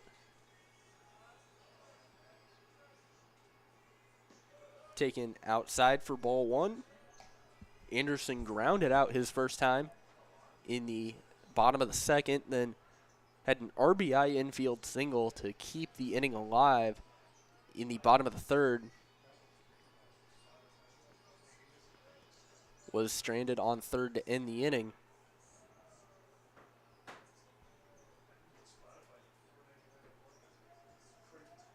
Now with a runner in scoring position, Anderson looking to bring in his second run of the game, or at the very least get on base with the top of the order coming up. Bjorkman's pitch, high for ball 2. Oh, they're saying he went around on that one. It looked like it was going to be called ball 2, but then Jeter Worthley, the catcher, appealing it to the second base umpire, and the second base umpire ruling that Anderson went around. So now what looked like a 2-0 count becomes a 1-1, and then Anderson takes ball 2.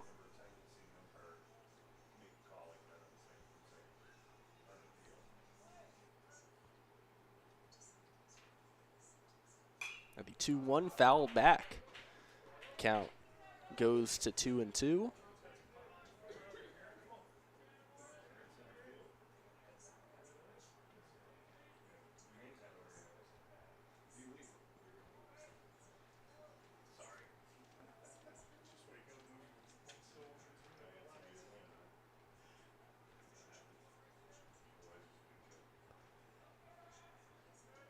Two from Bjorkman.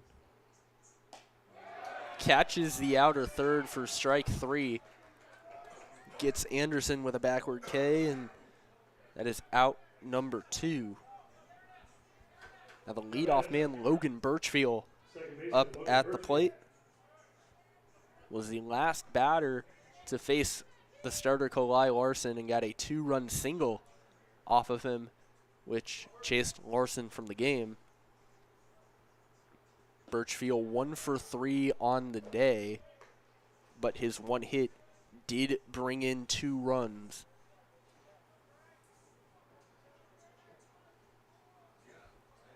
Looking to bring another one in here.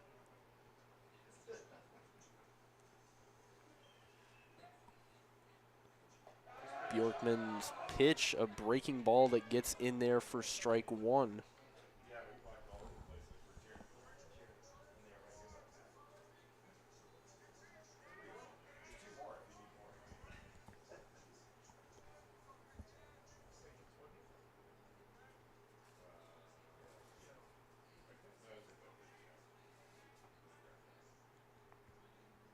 One runs inside and it hit Birchfield. So that is the second batter That hit by pitch. that Bjorkman has hit this inning. Charlie Ziola. And there are 2 on with 2 out for Charlie Ziola, who is 1 for 2 with a ground out, a double, and a walk on the day. He has scored 2 runs. Now he'll look to bring some in. With a pair on, he takes strike one from Bjorkman.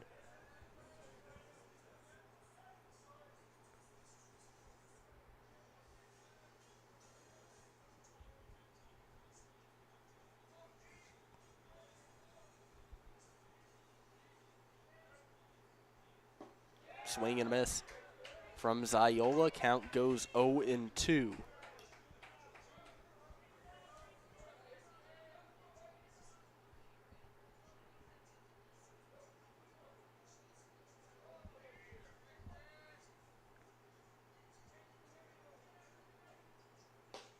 Swing and a miss. Bjorkman gets out of the inning. A scoreless bottom of the 5th for the Spartans righty. It's 9-4 Junior Jays through 5. We'll be back for the top of the 6th here on CPSN.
Welcome you back to Jurgensen Park.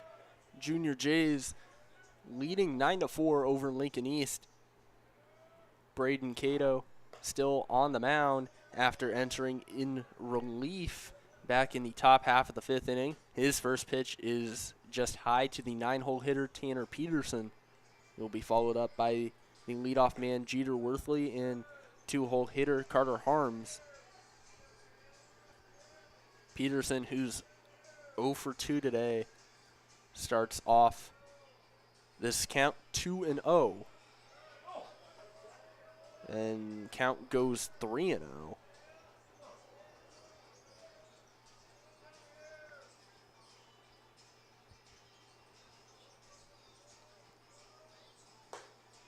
Peterson taking all the way on 3-0. Cato gets that one in for strike one.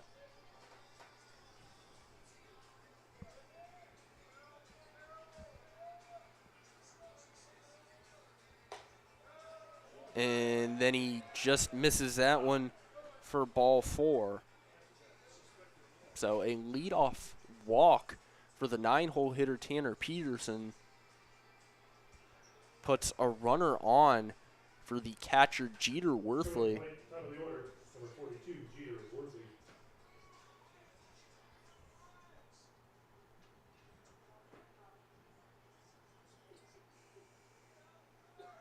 Both Worthley and Cato committed to play baseball at the University of Nebraska. Cato a junior, Worthley a senior.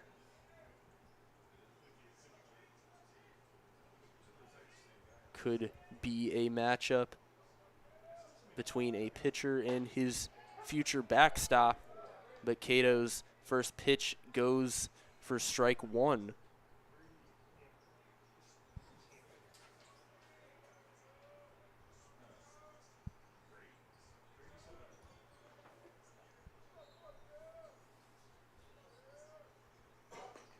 That one in the dirt, kicks up into the air and past Caniglio. Looked like that ball hit off of Caniglio's shoe. Not a bounce you typically see off of a wild pitch, but Peterson able to move up to second.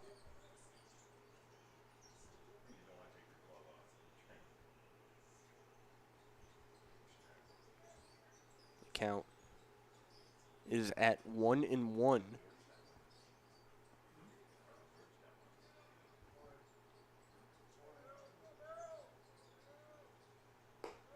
That's up high for ball two.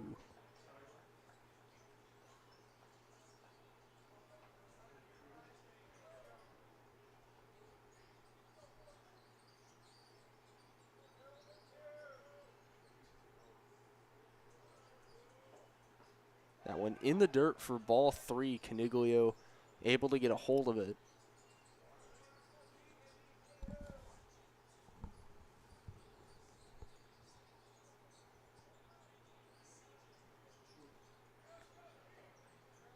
Now, even with this lead,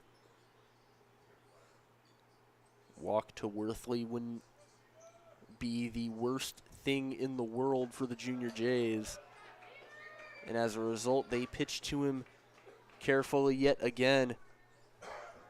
And another walk puts two on with nobody out. And that brings up Carter Harms, the DH. Number 3, Carter Harms.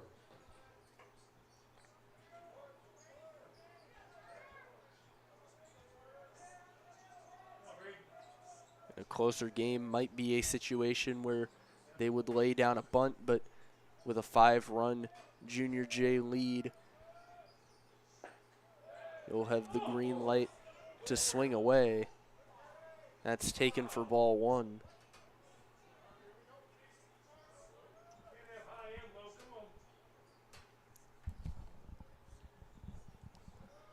John Lesick warming up in the bullpen. University of San Diego commit.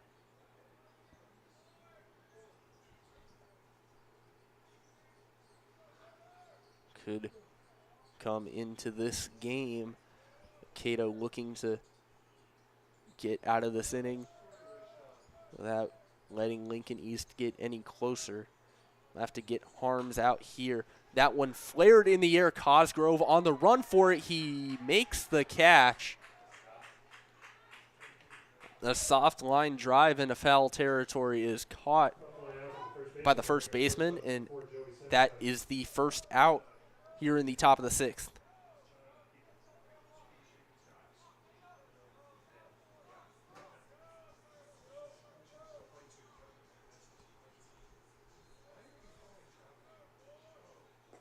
First pitch down low to Joey Senstock. That goes for ball one. Senstock 1 for 3 on the day, but his one hit was a 3-run double. And he's got the chance to bring even more runs across here. Cato puts that one in the zone for strike one.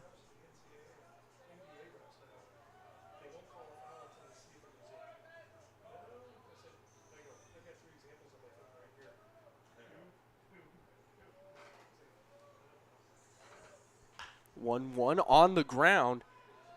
Over to second, Birchfield not able to get a clean handle on it. And Senstock will reach first. Bases loaded, 1 out. That'll be ruled in error against Birchfield. And now an already dangerous situation.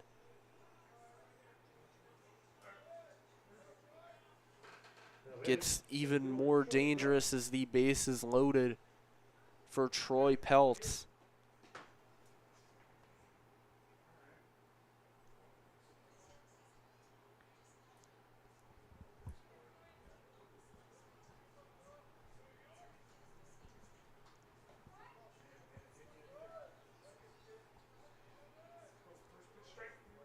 Peltz, one of the seniors that has been a big name with this team the last couple of years. He swings at the first pitch, but rolls it foul. Count goes 0-1.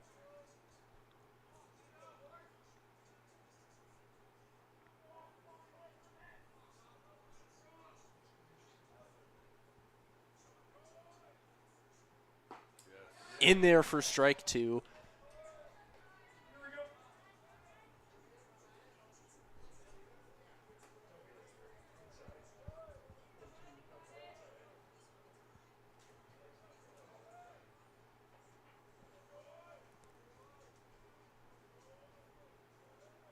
Peltz calling for time, and it is granted.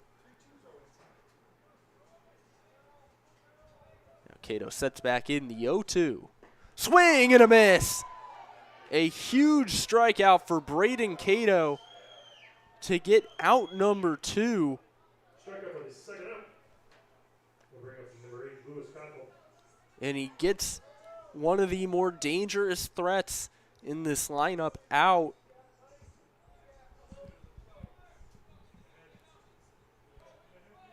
Now with 2 gone, he's got the force to any base versus the first baseman, Lewis Cockle. First pitch taken low for ball 1.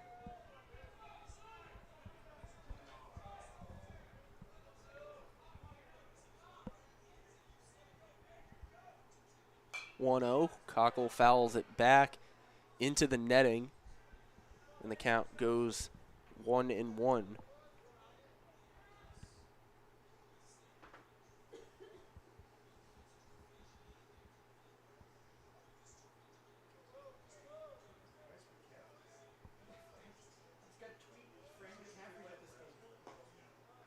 Taken for ball 2. Butler is there, yeah.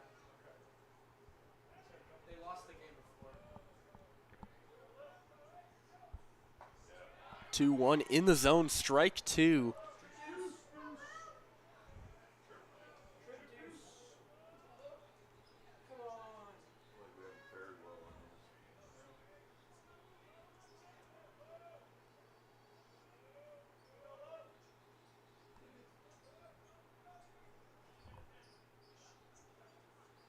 Now everyone's settling back in as the 2-2 from Cato just low and away. Count goes 3-2. Tried to get a chase from Cockle, but he holds off. And now bases loaded, 2 out, full count. Everyone's going to be running. The 3-2. Low for ball 4. And a bases loaded walk will bring in a run for the Spartans.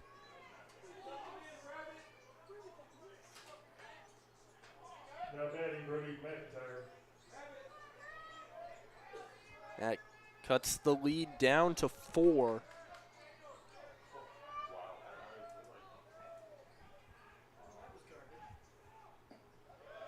Cato's first pitch just low to Brody McIntyre.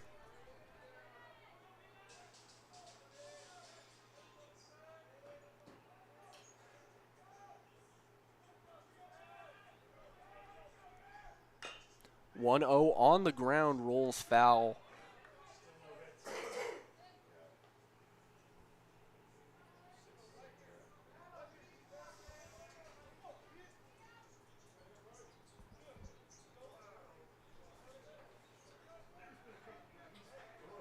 He was the center of attention bringing the guy up on the same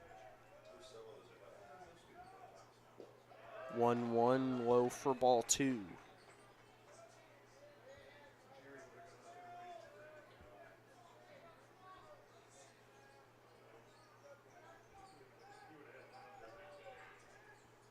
Pitch high, went to the backstop, but Caniglio able to corral it.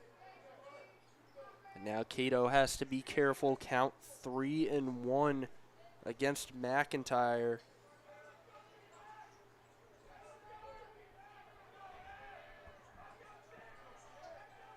Cato sets in, and that is taken for ball 4. Another run comes across for the Spartans, and this is now a 3-run game.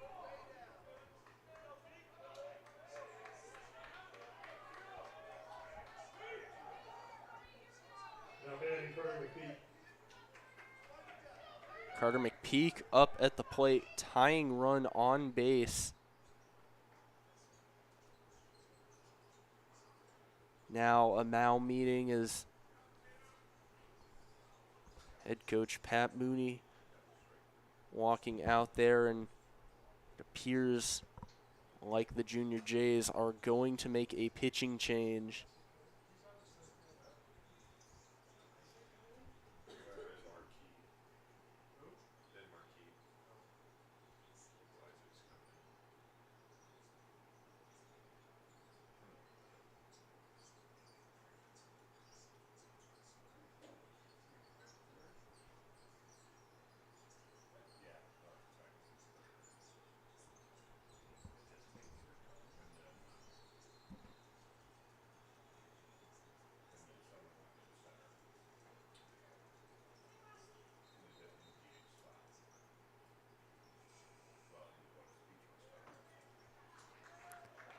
And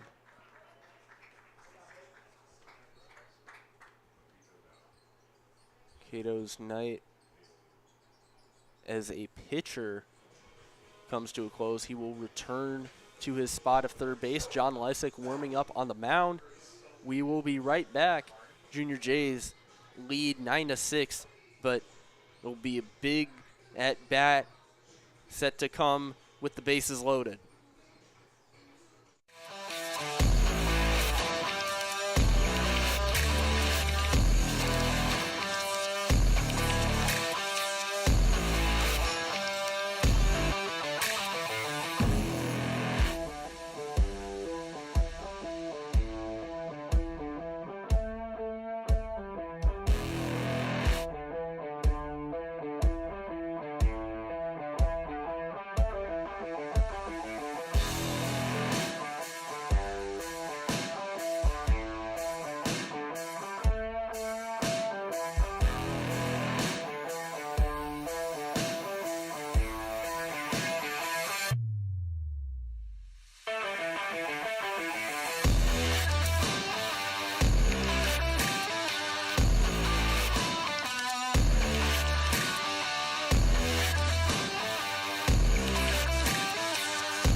Back here in the top of the 6th inning, bases still loaded. Carter McPeak up at the plate.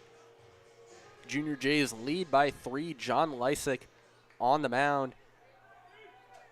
San Diego commit looking to get the Junior Jays out of this inning with a 3-run lead still intact. But he will face the guy who has been, outside of Jeter Worthley, maybe the toughest out in the lineup so far today. McPeak 3 for 3 with 2 singles and a triple.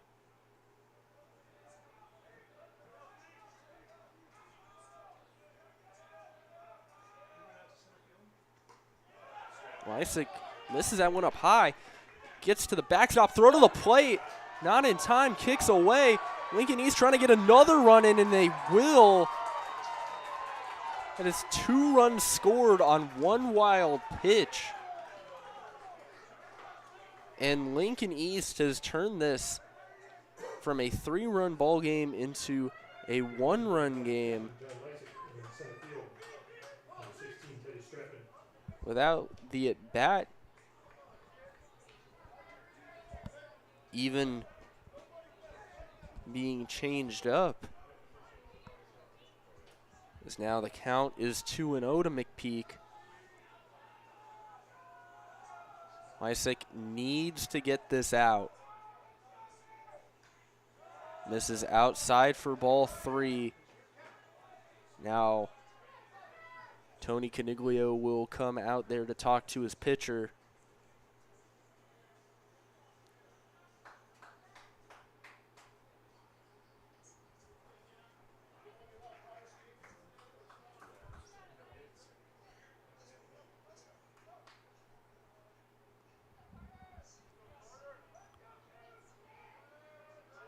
Lysick looking for a big out here. The 3-0 to McPeak, runs inside and hits him.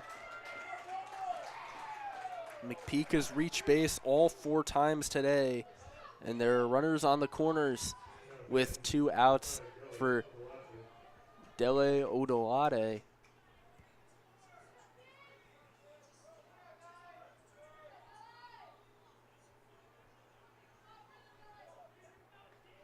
Oh for 3 thus far today, but for Lincoln East, they'd be happy if his first hit would come right now. Runner on third would be the tying run, and the go-ahead run stands on first. First pitch outside, ball 1.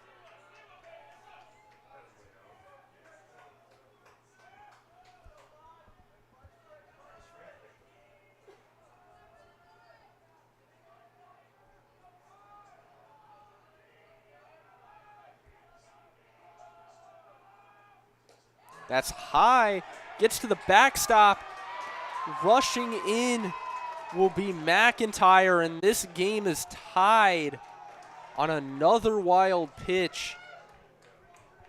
And the 5-run lead that the Junior Jays entered this frame with has disappeared. It's all equal at 9 runs apiece.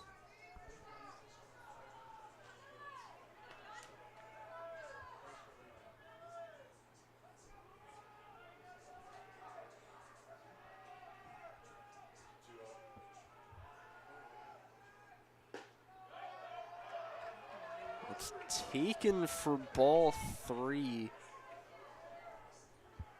The count goes 3-0 to Odulade.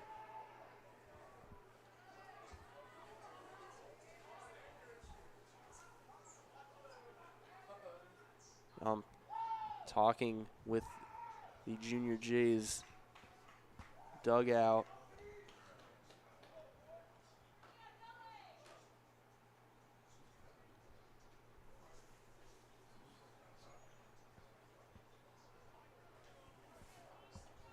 Having a conversation with Coach Mooney.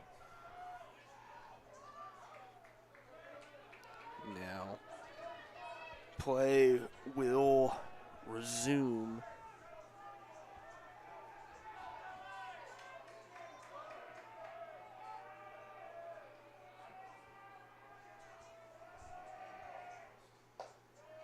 .30 called strike 1.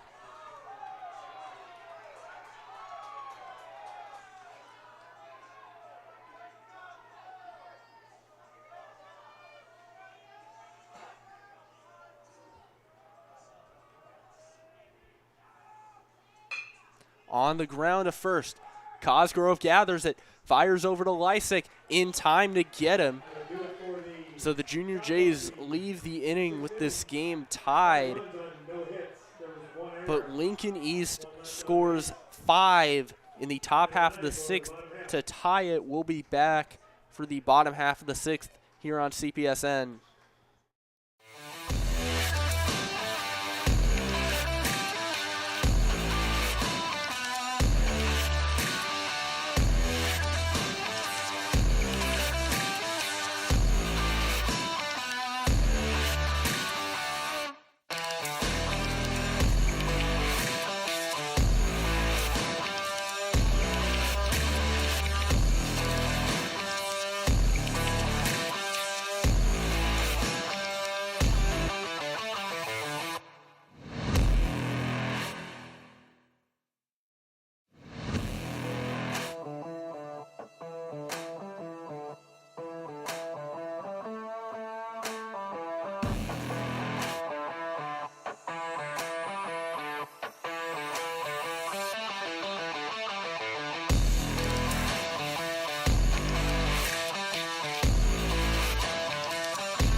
Back here for the bottom half of the 6th inning, Creighton Prep and Lincoln East all tied at 9 runs apiece after a 5-run top of the 6th inning for Lincoln East. Grayson Bjorkman still out on the mound for the Spartans. He throws strike 1 to Tony Caniglio. This Junior J pitching staff struggling in the top half of the 6th after 3 straight frames of scoreless ball. Something interesting thus far. Prep started off with a 4-run inning in the bottom of the 1st. Then Lincoln East answered back with a 4-run top of the 2nd. Then after Prep's 5-run inning in the bottom of the 3rd, a 5-run frame for the Spartans in the top of the 6th.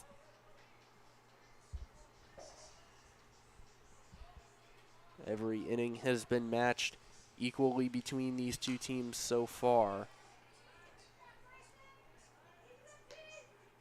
Caniglio fouls that one back. Count goes 1-2.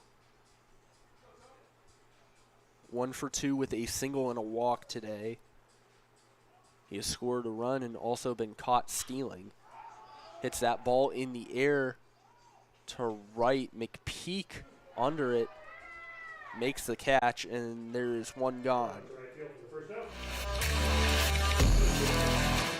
Jack Cosgrove, who homered earlier today, steps up to the plate. He's driven in 3 runs and scored another 2.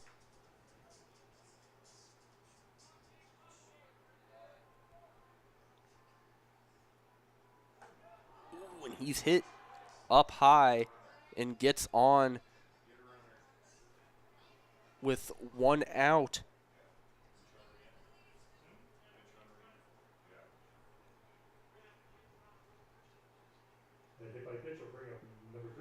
Braden Cato steps up to the plate. Junior Jays getting a pinch runner. The pinch runner will be Quinn Peterson, the senior. Pinch runner, number 21, Quinn Peterson. Cosgrove draws the hit by pitch to get on with 1 out. And Cato will look to get on to continue the rally.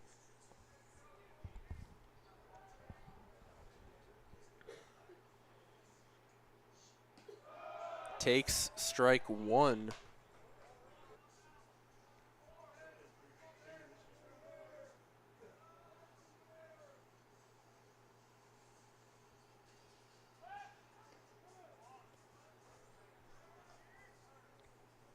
Pick off back to first, not in time.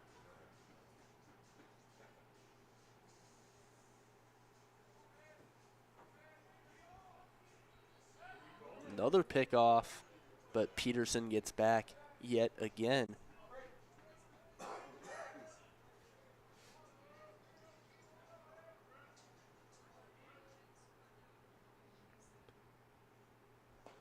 Oh, 1 in there for strike two.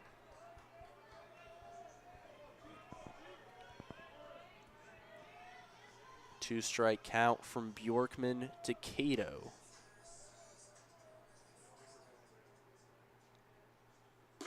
Up high for ball one.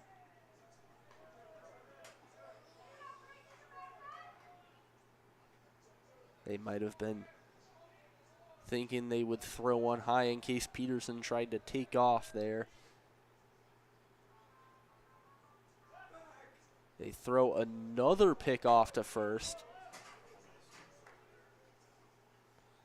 It's been concentrated effort to try and hold these Junior J runners all night from the Spartans, and thus far it's worked for them. A swing and a miss from Cato for strike three. Bjorkman with another strikeout, and there are two gone in the bottom of the sixth inning. That brings up Cal Anthony.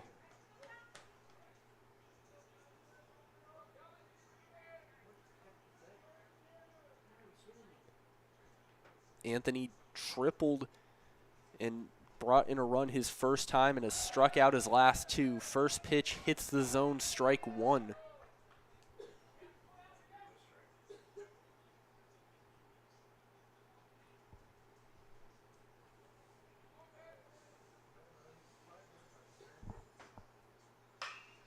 Grounded down the line, just foul. If that did get past, had a good chance of bringing Peterson all the way home, but instead the count goes 0-2.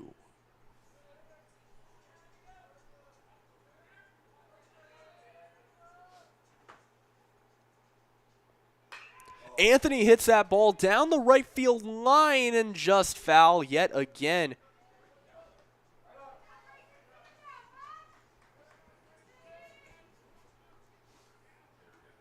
He's hitting the ball hard, just needs to get it down in fair territory.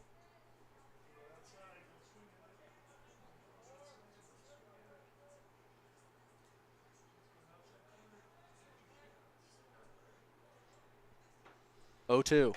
Anthony hits it the other way, and it also goes foul.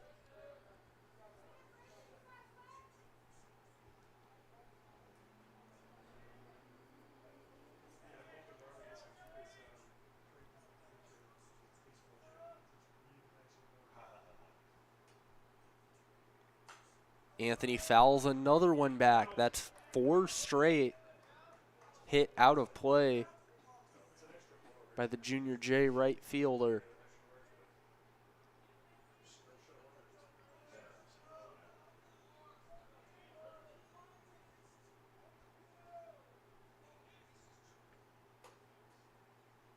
Bjorkman sets in the 0-2, down and in. Worthley ends up corralling it, but it's taken for ball one.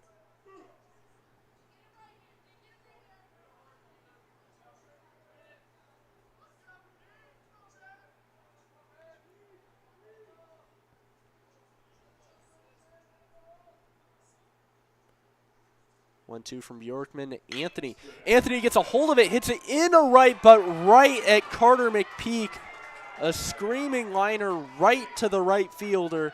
Ends the bottom of the sixth. We're all tied up heading into the seventh. Don't go anywhere here on CPSN.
back for the top half of the 7th here on CPSN. A battle between the number 2 Lincoln East Spartans and the number 10 Creighton Prep Junior Jays goes tied heading into the final inning of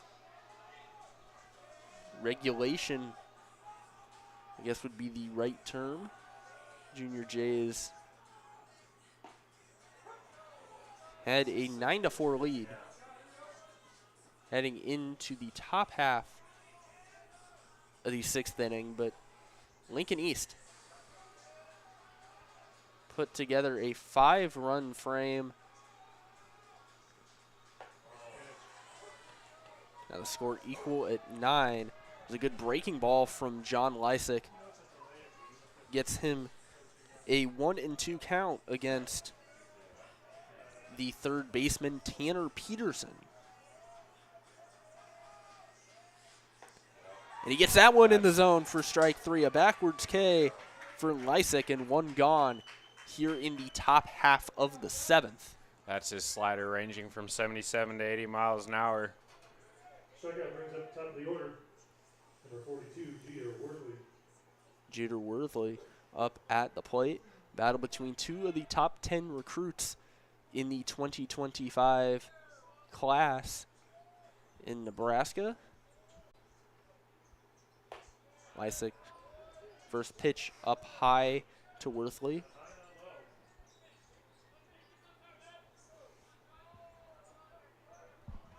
Worthley has drawn 3 walks and been hit by what would have been ball 4 thus far today.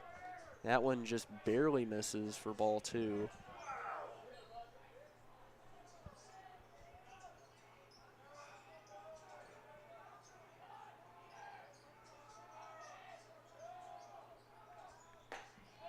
That one hits the zone for strike 1.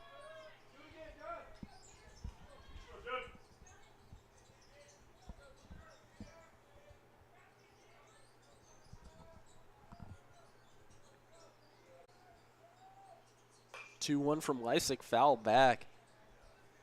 Believe that's the first time the bat has left Worthley's shoulders all game.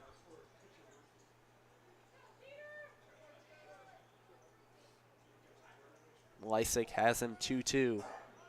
Looking to get the leadoff man out. Pitch from Lysick, fouled back. And the count remains 2-2.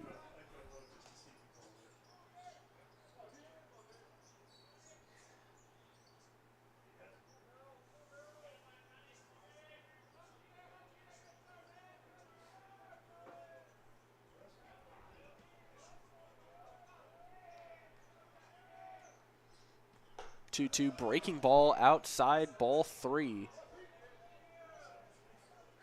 Now a full count.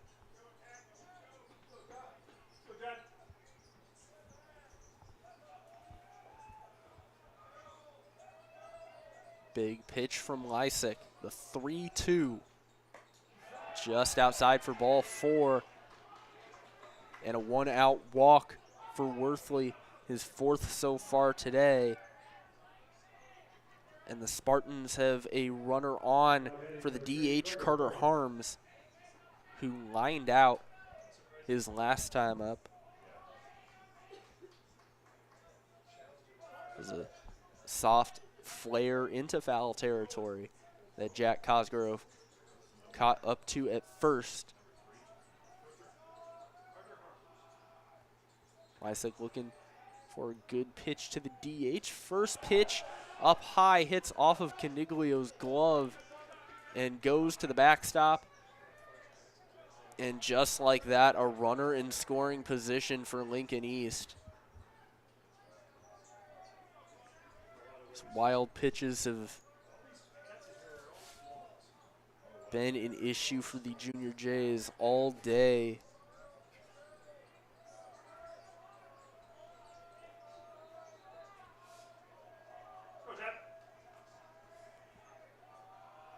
One 0. Swing and a miss. Fastball overpowers him. And the count goes 1-1.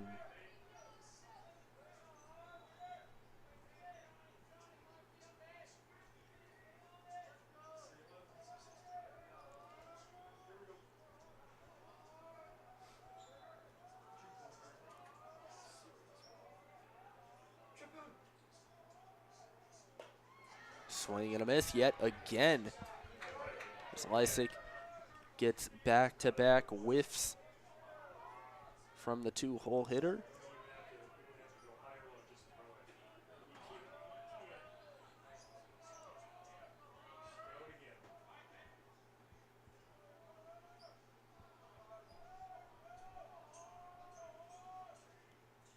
One-two foul back.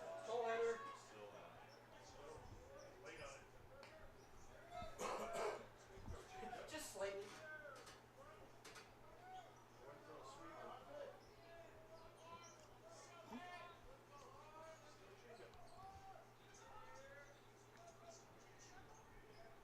Put this in your pocket so I remember to plug it in, because that phone has 1-2 on the ground to third. Cato gathers, fires over to Cosgrove in time for the out. Worthley forced to stay at second. And there are two gone in the top of the seventh. Ground out to third for the second up. Brings up shortstop Joey Senstock. Joey Senstock up at the plate has driven in 3 runs today on a double in the second. Also reached base on an error and came around to score. And is intentionally walked.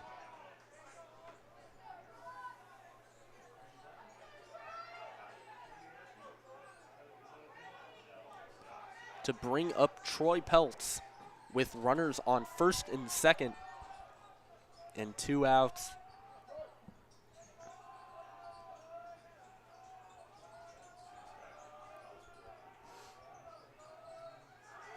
Runner taking off. Caniglio's throw to third. Not in time. And now there are runners on the corners with 2 outs.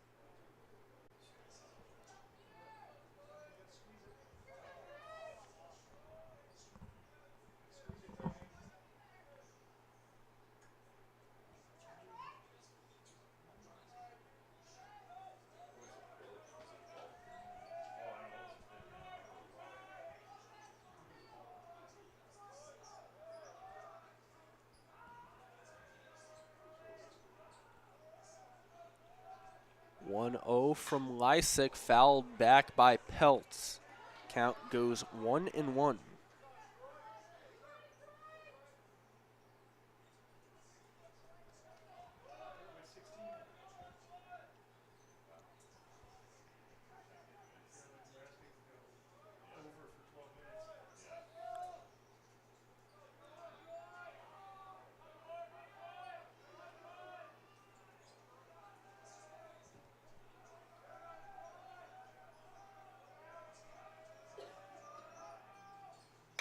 One hit up the middle into center field. Back goes Stradman. It gets past him for a base hit. Worthley scores.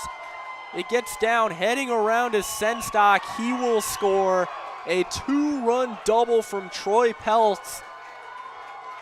And the Spartans lead 11-9 here in the top of the 7th.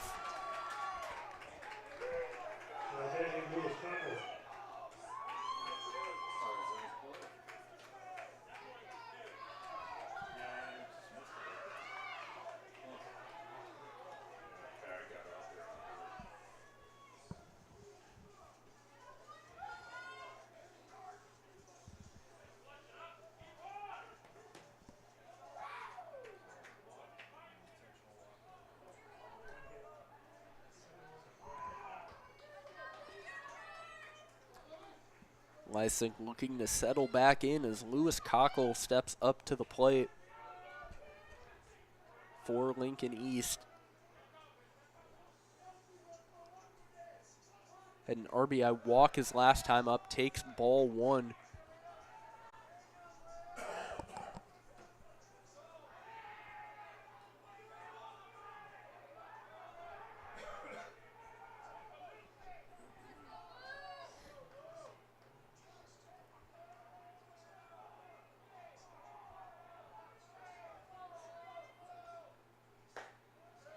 taken for strike one there from Cockle. As the Junior Jays look to just get out of this inning with as little of a deficit as possible and then rally back in the bottom half of the seventh.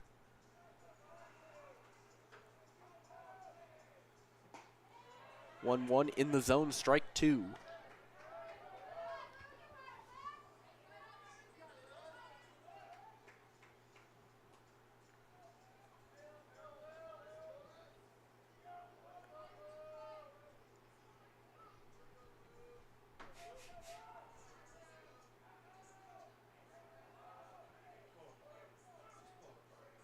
One, two from Lysick, fouled back.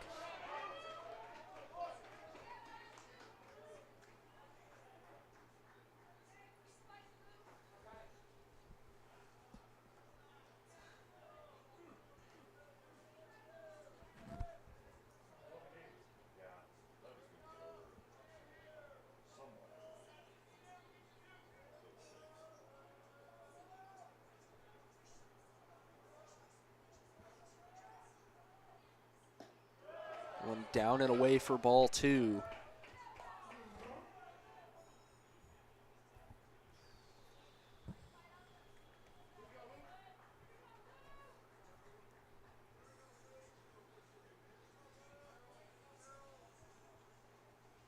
In the seventh for the Junior Jays, it would be Smithburg, Lysick, and Anderson due up.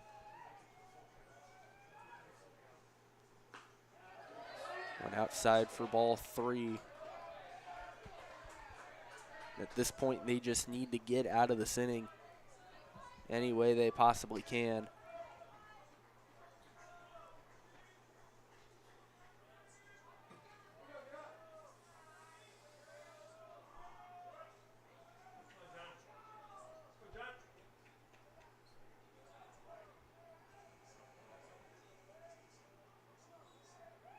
Three-two from Lysick. Down low for ball four, and Cockle draws his second walk of the game. Now there are 2 on, 2 out for Brody McIntyre.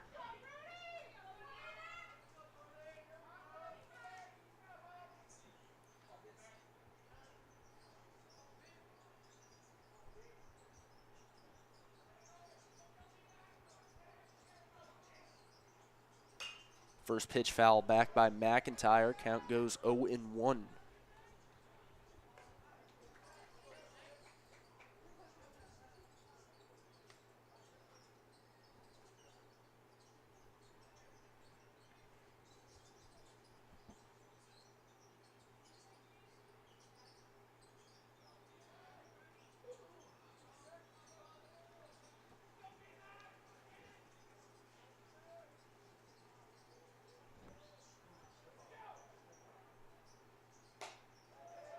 One just misses. Count goes 1-1.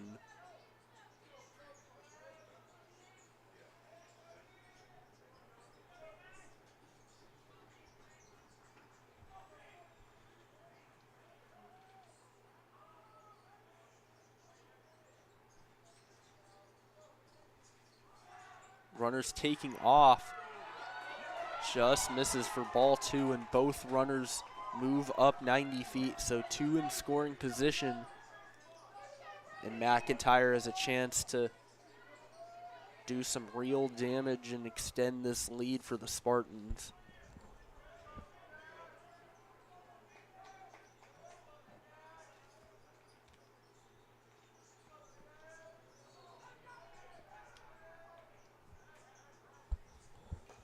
Two one swung on and missed. Count goes to 2-2.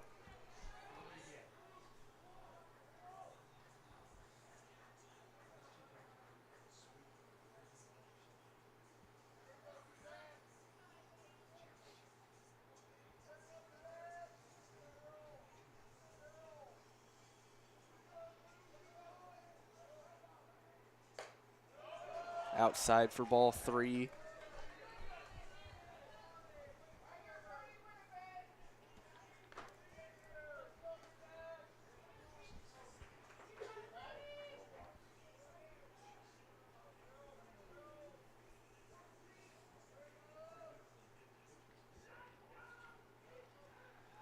full count from Lysick to McIntyre. Fouled back.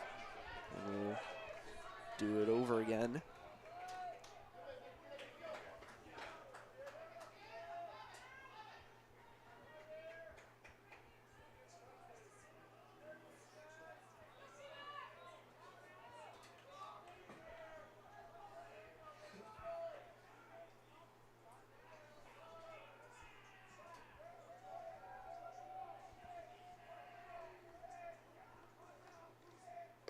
That one misses high for ball 4. Now the bases are loaded with 2 outs for Carter McPeak.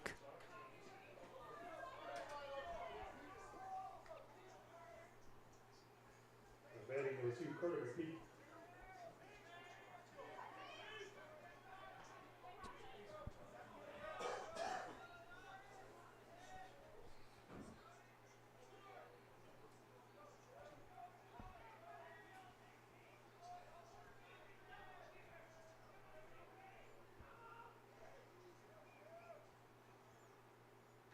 First pitch high for ball 1.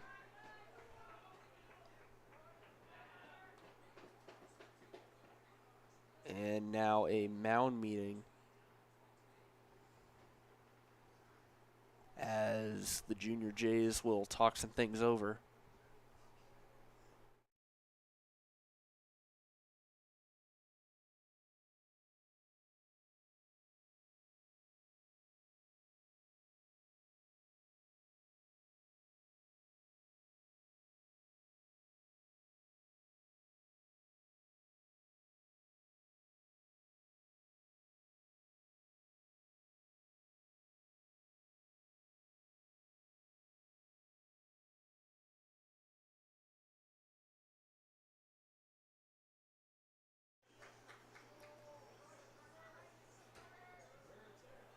Now a 1-0 count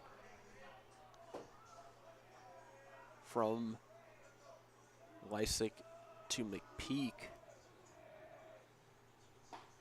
In there for strike 1.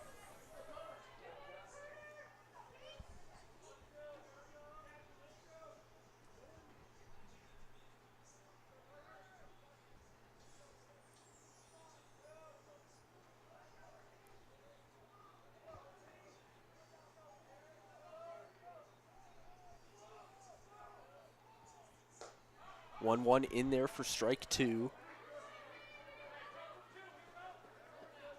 Junior Jays need to get out of this inning as quickly as they possibly can.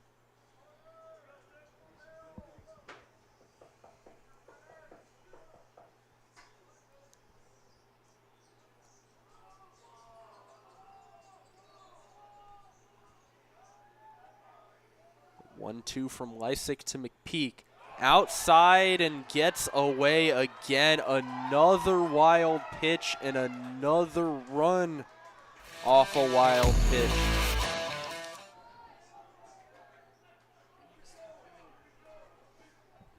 And the Spartans build their lead even more.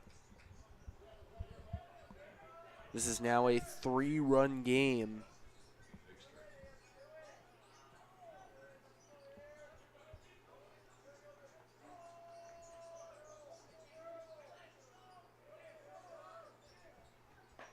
Swing and a miss, and an inning that the Junior Jays would like to soon forget comes to a close. They trail by 3 heading into the bottom of the 7th.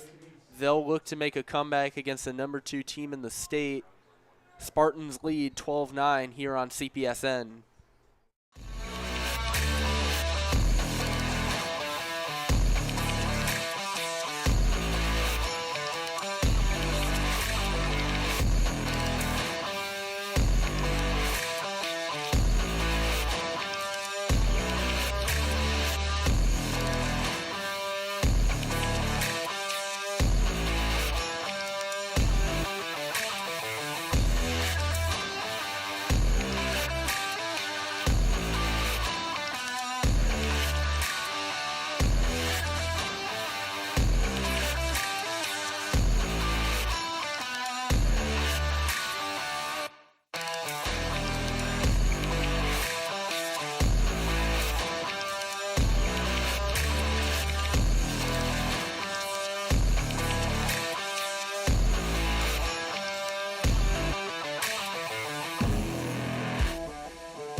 back here for the bottom half of the 7th. Creighton Prep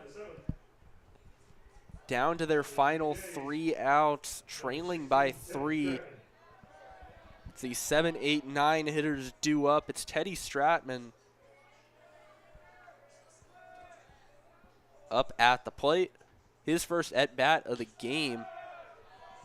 He courtesy ran for Tony Caniglio earlier and then filled in center field after John Lysick moved from center field to the mound.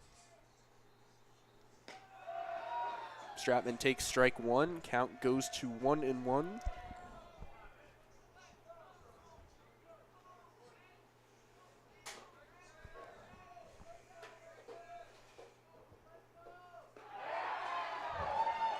Called strike 2.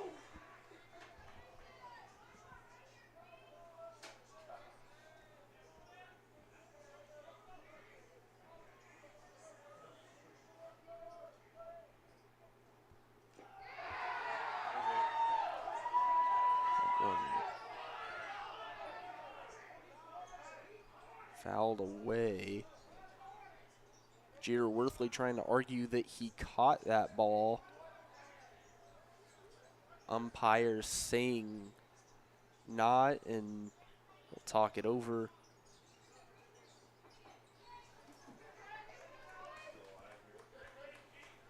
So Stratman stays alive in the count.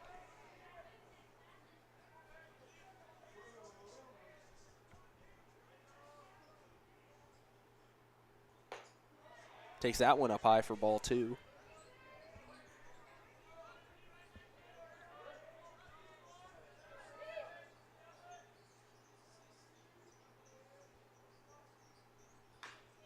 Stratman grounds that one foul. We'll do it all over again. Count still 2-2.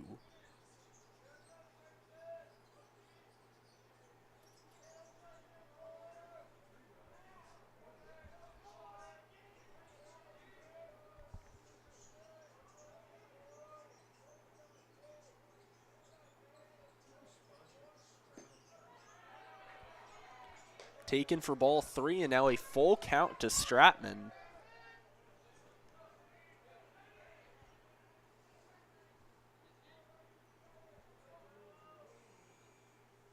Three-two, taken for strike 3. Bjorkman strikes out the first batter he faces in the frame, and that is out number 1 here in the bottom of the 7th. John Lysick now up to the plate.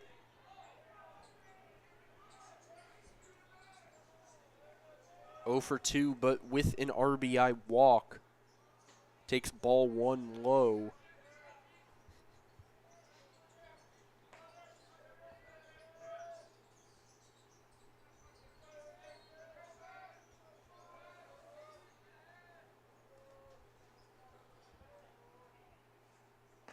Swing and a miss. Count goes 1-1.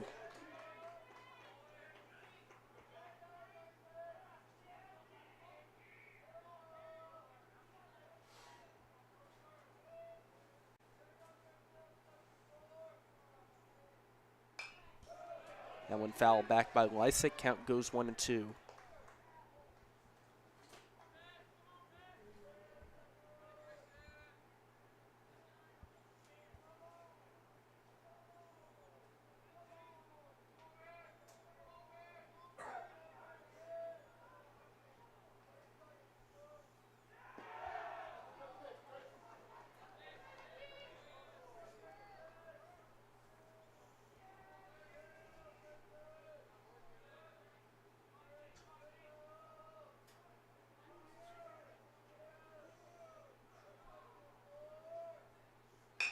Lysick grounds that one up the middle. Senstock rushing after it. His throw to first in time to get Lysick.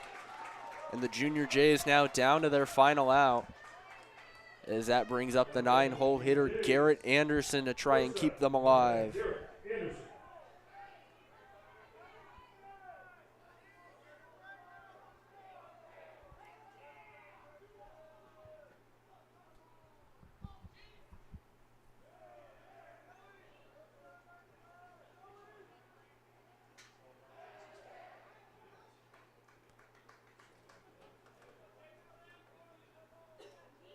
Grayson Bjorkman, who has pitched extremely well ever since heading into this game in relief with 2 outs in the bottom of the 3rd. Looks to get the final out of this game as he gets strike 1 across to Garrett Anderson.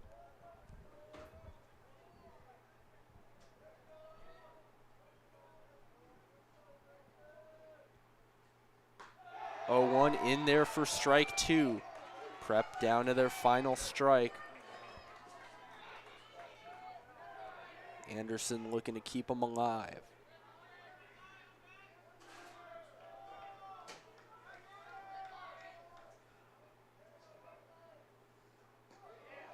Outside ball 1.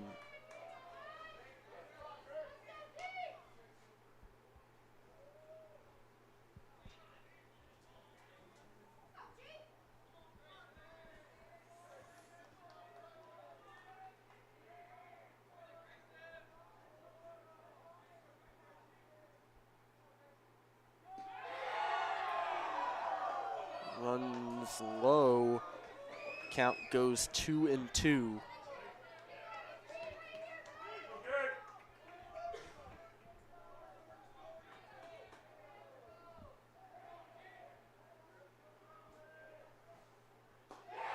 Two called strike 3. Anderson strikes out looking to end the game. And Lincoln East wins 12-9.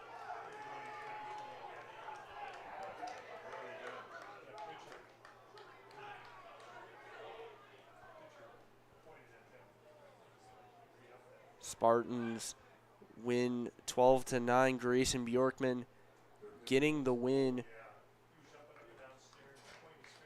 And things getting a little bit chippy after the game. Thankfully, nothing too serious. Lincoln East gets the win. They improve to 8-0 on the season. Creighton Prep falls to 3-6. A difficult loss for the Junior Jays as they entered the 6th inning leading by 5 and end up falling by 3. Final score 12-9. East. We will see you. Thank you for watching tonight. Lincoln East wins 12-9 over the Junior Jays here on CPSN.